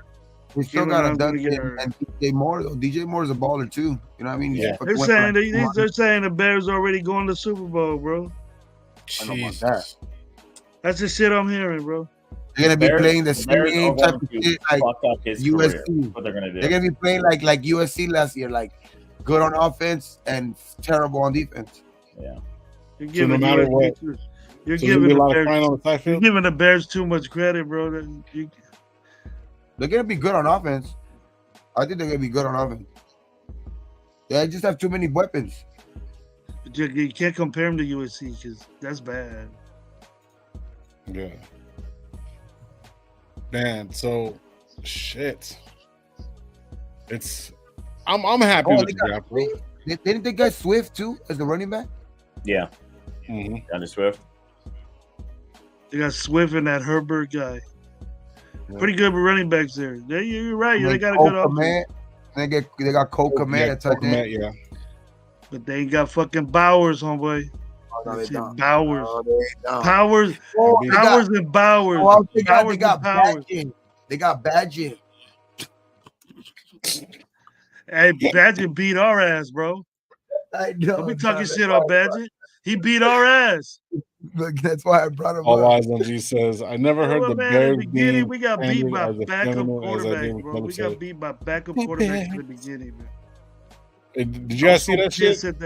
Yeah, he's like, the Bears. And he's getting up. The Bears. That's Caleb. Caleb is the first Gen Z quarterback in the NFL. For real, bro. He's the first Gen Z. He's a fucking weirdo. Wears women's clothing. You know what's crazy though? You're gonna start seeing more and more and more of that coming to the NFL. And what's gonna happen is you're gonna have some fucking guy named Jamal that went to Georgia beat the fuck out of one of these guys because looking at him funny or some shit. Yeah, like that shit don't fly in a lot of places, man. Yeah, they all go to fucking USC, Josh. Yeah, they all go to fucking USC. But you're gonna get some fucking grizzled like 50, 60-year-old coach and be like, "Who the fuck do you think you are? Shut up." They must have a class over there. Hey, Nassib didn't go to no fucking USC. I mean, At USC, they probably got a class, fingernail painting class or something like that. Jesus. I mean, they do call it liberal arts. University of Spoiled Children. They do call it University of Spoiled Children, so I don't know. I hope the Raiders get okay. Shout out John B. John B saying something good. I hope the Raiders get Derek Carr benched next season. That would be the cherry on top of us giving him the boot. That's fucked up. Yeah, I Derek Carr needs to lose to the Panthers and to us last year, and I will retire from podcasting a happy man. Like I quit. So we gotta go to the New Orleans game. We gotta go hit that New Orleans. It's 10 o'clock. I gotta go because I gotta wake up early in the morning. I gotta take my kids to school. But thanks for having me on again. Love being on with you guys. Good shit. Anytime, Justin, go gout the 209. The gout 209. Yeah. Hey, see you in a couple weeks. All right, brother. See you in a couple weeks, brother. See you later, Josh. Have a good one, man. Be safe. All right. What's up, fellas? What's up, fellas? What's up? Good piano. Look at Gabe with all his energy, huh? All of a sudden. Nah, haven't you seen that one fucking that destroying videos? When that one fool, the coach, you ever seen those destroying videos, the one-on-ones? Where they do the one-on-ones, that fool destroying. He plays like kicker and shit like that, like in the USFL right now. You don't know who that fool I'm talking about? He's like a fucking big time YouTuber. He has all kinds of fucking, but he puts like these. He goes to every city and he does one-on-ones, receivers versus DBs, and he'll give them 10,000 for whoever wins. 10,000 for like the whole city will come out. The best kids from all the city and shit, even fucking D1 athletes, all of them come out. And fucking when they start,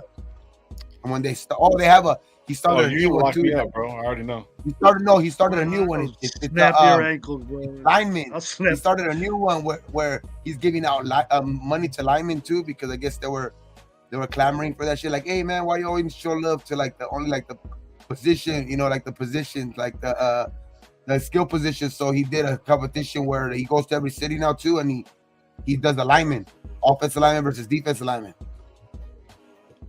That's weird. Oh, that's weird. Send me the channel, bro, so we can check it out. It's destroying. DEE destroying. That's his name. It's destroying. That's weird when we started talking about me and Lo. You brought up lineman and shit. You judging my dude, man, that he's a lineman and shit. Why can't he be a wide receiver? Why can't he be a wide receiver? If me and you lined up, it doesn't matter who's on the opposite. After the first move, we're both on the floor. Crack your fucking ankles, bro. You keep counting bad. You keep counting bad. Your whole fucking body will be counted up. Yo, my chest hurts. My gout. It's my gout. I got gout on my finger. I do a little 2-yard in and shit. Burn your ass up. Bro, I'm already tired thinking about it, bro. No, yeah, but that's a cool. That shit. He's a cool. That's just a cool channel though. Like destroying broke his neck in his last game he played. I think that was shit was. I don't know if that was a lie or not. Like, that was one of his videos that he posted up on YouTube too. I don't know if like he just got hurt, but he just had one. He just had his video. His last video was right here, and he went to Hawaii, and he got all the kids from over there, and they fucking did one-on-ones out there. That one was pretty cool too. But he goes everywhere, and you see where the best athletes kind of are too. But some athletes will follow city to city. Caleb, he scored the long way. Long way. He takes it deep. Watch when he signs his contract, we'll find out who his boyfriend is. Go watch that shit though. Like those shits are like interesting. Those you'll see kids that are like they'll give out their name and they'll be like, oh, I'm from such and such from here, and they'll be like, I'm fucking committed to Ohio State or committed to here. All those kids just go out there and try to make $10,000.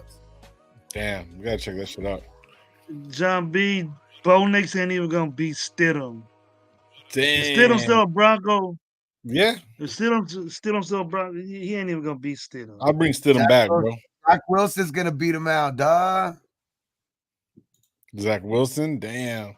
Caleb is Goldilocks to the Bears. Yo. Big Zach Wilson, dog. Telling you, man, it's where he went to college at. He wasn't like this in Oklahoma. He just came like this as soon as he went to USC. Oh, fuck. Jesus. You didn't see him like that in Oklahoma? He actually sounded like a man, bro. When I seen the first video of him, he's like, hey, you what's know that up? Oklahoma, you knew that Oklahoma, they would have fucking beat him with with one of those paddles over there in Oklahoma, in the South, in the Bible Belt. They know they would have fucked him up. That's why he was already like that.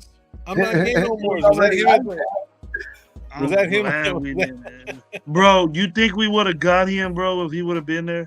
Really? What's the percentage? If we had the first pick, pick, Bo Nix. They picked Bo Nix went right after us, right before us. I don't think we would have got him. I don't think we would have got him. That's crazy.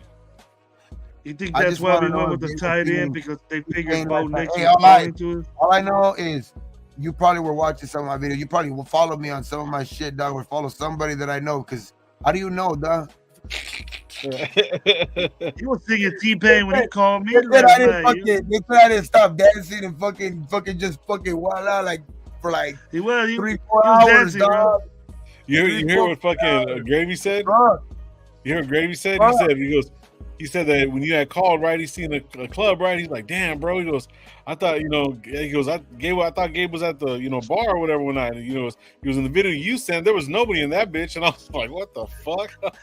Talking shit. I'm like, I don't give a fuck. When you called me, Gabe, Gabe. That's a bar. That's a fucking bar, bro. Yeah. When you called me, I thought it was low working. Because sometimes he calls me when he's working, when it's slow or whatever. And then I said, it was packed in there. I go, damn, Low, you playing some beats, homeboy. This girl's dancing shit.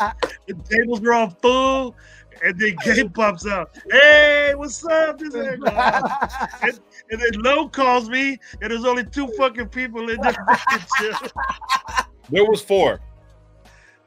You didn't count the bartenders. It was you and the bartender. I forgot. Nah, But the music over here wasn't even that it was good. It was just, I guess that place just gets packed like that every fucking Friday, Gravy, I'm all fucked up. I'm all drunk right now. I've been drinking. You drinking them little sexy sodas, bro, on your birthday. It's a bar right here in fucking like Upland, fucking right here. It's a bar. It's fucking. It's called a saloon. A saloon? Oh, okay. Mm-hmm. Got a lot of those. Yep. Got a lot of those. But Gabe, man, happy birthday, bro. Shit. Thank you. Yeah, no. Everybody, man. Happy birthday, young man. Happy birthday, young man. Did you go eat? Did you go get something to eat or what today? Oh, we cooked out today. We had a cookout. That's why coming back from my sister. We had a fucking barbecue on my sister's and shit like that. Everybody was there and shit. Fucking made some burgers, fucking hot dog, hot links, some glizzies. We all hungover or what? Oh no! I fucking for some reason I was fucked up, dog, and I didn't wake up with a hangover. I threw up and everything, dog. I fucking was fucked up. Nice. I got fucked up, dog. Drink some more. Go ahead. But didn't wake up with no hangover. I woke up like at 8 a.m, feeling good too. I was like, damn, that throat must have helped. Well, hey man, as long as you had a good time, everybody shooting gave out birthday wishes, man.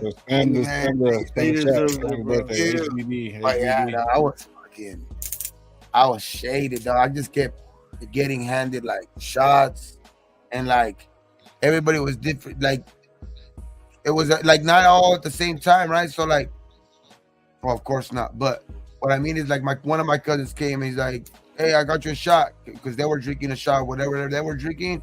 So one shot was like a fireball, then the next shot was like like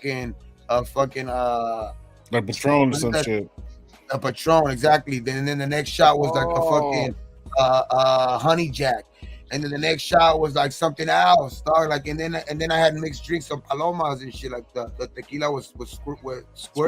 Yeah. So I was just that shit. Like, and then they gave me a fucking like I don't know. It was like a fucking cucumber fucking drink, whatever. I don't know what it had in it, but I drank that shit. Like I was just fucking shaded, bro.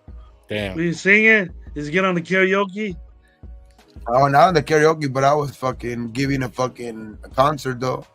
T-Pain right there, brother. I like G-Pain right there, bro. G-Pain right there, bro.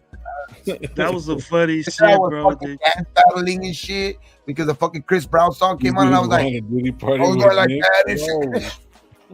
Birthday cake, Kush, weed, bro. That's what you gotta get. I was fucking dance battling and everything. I was like, what the fuck? What do you mean I was dance battling? You're fucking battling people on the dance floor. And at the end of the night, they fucking put that one song, that Dirty Dancing song, the I have the time of your life. Hey, I told my girl, I was so fucked up. I told my girl, hey, come on. Come on. Did she do it? She was scared. She was scared I was gonna drop her. No, I was like, no fucking way I was gonna be able to do that shit. It's Johnny Green. You're Terry Crews. Come on, baby. Come on, baby. I'll catch you. Right. Next thing you know, you're like this. What the fuck? I'm going like that. Bow tie on and shirt. Started popping, bro. You started popping on Michael Jackson or what? Shit, you got it, dude. Fucking stupid. You started going like this, guy. You was like this. You go to the bar like this. Y'all folks are stupid, man. I had a whistle. With some glow sticks. I had a whistle like. He's raving, bro. He was raving, bro. He took off his shirt and everything. I was fucked up. Like I was shitting like that. Nobody was at the bar chest naked, just nipples all just glowing and shit. I thought there was no way I was not gonna be able to wake up with a hangover, but I guess God worked in my favor today, dog, because he left me feeling good still in the morning. Damn. You fucking well, at least you had a good time, bro. That's all that matters. You should have hit the centipede, bro, to get out the way. If he hit the centipede, bro, he wouldn't be on live right now. I wasn't even on the dance floor. There was a big ass dance floor, they said, and then I was just like on the side of like the dance floor, but I was dancing my ass out, right? Like fucking doing all kinds of like doing that shit. So everybody was even like close to that part, wasn't even want to dance on the dance floor anymore. They were like dancing right there, just like oh, like doing some crazy shit. Like I was just acting a fool, dog. I was just acting a fucking fool, dog. Just chilling, like fucking having fun. Twerking, Gabe was twerking. He know he did. Yeah, Gabe was twerking. Twerking Gabe on the dance floor. Nah, I was trying to crip walk them. Oh, you got a couple of dollar bills still stuck in your chonies, bro. Walking out there, dog. I was like, what the fuck? Dude, I was crip walking. If I had Morgan Freeman's voice, Gabe literally left it all on the dance floor last night.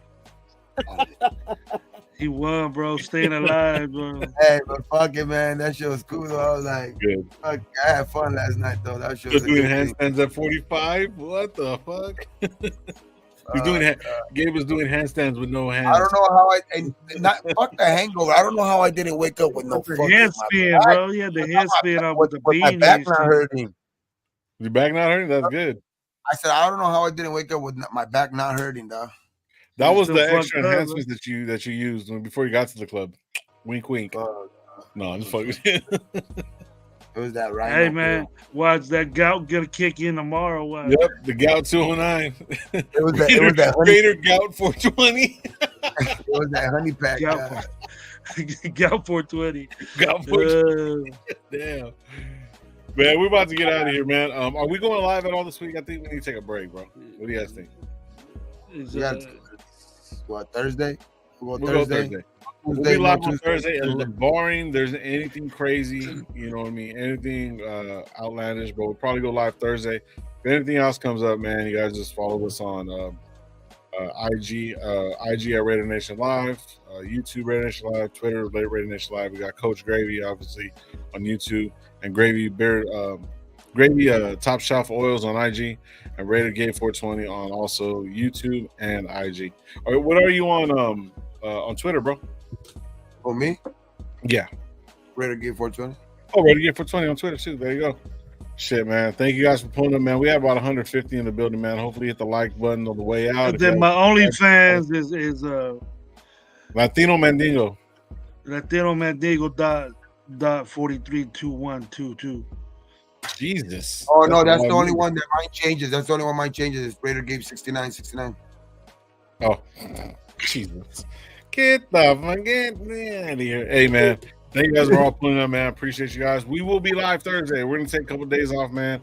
Let it all breathe a little bit. We did a lot of work, man. My boys, man, were on it Friday and Saturday, bro. Like, I think it was 5 hours and 4 hours, bro, man, for doing the whole draft, man. You guys fucking knocked it out, bro. Good shit, man. Good shit. Oh, Low wants to take a break. Low wants to take a break. Yeah, I need it, bro. Me and Gabe was down. Me and Gabe was down. Maybe we'll just do a pull-up show and just chop it up, man. We'll just do that, but I don't want to really try to kind of let it breathe a little bit, let the guys get in there because we're gonna have OTAs coming up. We're gonna be having, June 1st is gonna be a lot of changes in the next month. You know what I mean? But yeah, it's gonna be interesting, man. We're getting closer and getting closer, man. I'm excited. We will be promoting pretty much everything on Thursday for the summer kickoff bash. Might have a guest here too on Thursday. So if you guys don't know, man, go to Raider Crusaders on IG and they will have all the information. If you guys are in the Bakersfield area, we're traveling from Fresno. Gabe's traveling from LA, Riverside. And we're all going to be out there, man. It's going to be on May 11th. So yeah, man, hopefully everybody has a great weekend. Great week, starting of the week, man. And, like I always tell you guys, don't drink and drive. And be thankful for what you do got, what you don't, and how we're gonna leave this bitch like we always do. On three, ready? 1, 2, 3. Raiders.